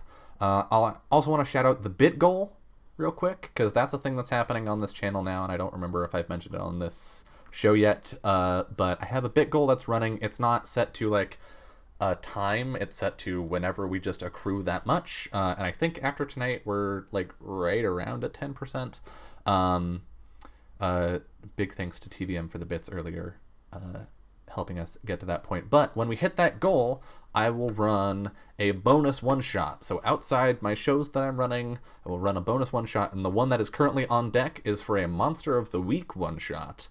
So if you want to see some Monster of the Week and you have some bits laying around, consider throwing them at this channel so that we can get there. Or if you just want to sit and watch ads and slowly feed me pennies of bits at a time, that is also acceptable.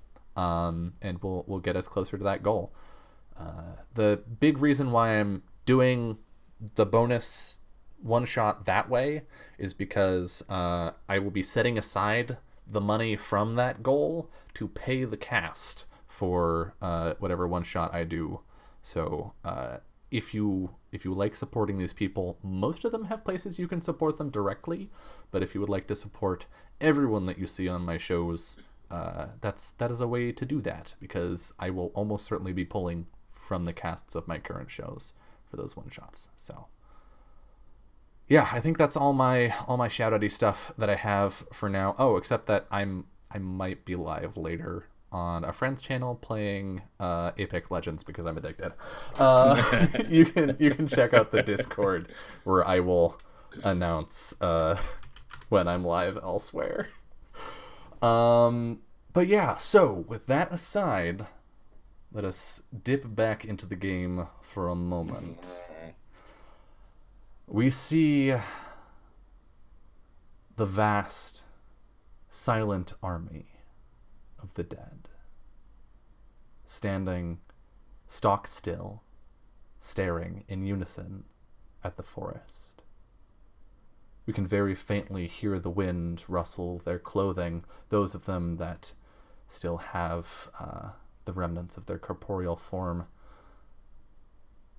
And then our camera begins to pan and move along until it reaches a palanquin atop the shoulders of four sturdy zombies. The palanquin is made of gold, draped with black silk. And then a hand reaches out and pulls the curtain to the side. We can't see in, but we can tell that someone is looking out. The hand is stretched long, longer than any human hand. And we hear a voice say, "We will find them, my unbidden. We will claim them, and I will own this world again." And that's where we close. So, thank you all so much. We will be back in 2 weeks for episode 15. Thank you for watching. Thank you for chatting or lurking or anything else, but most importantly, have a wonderful rest of your night. Good night.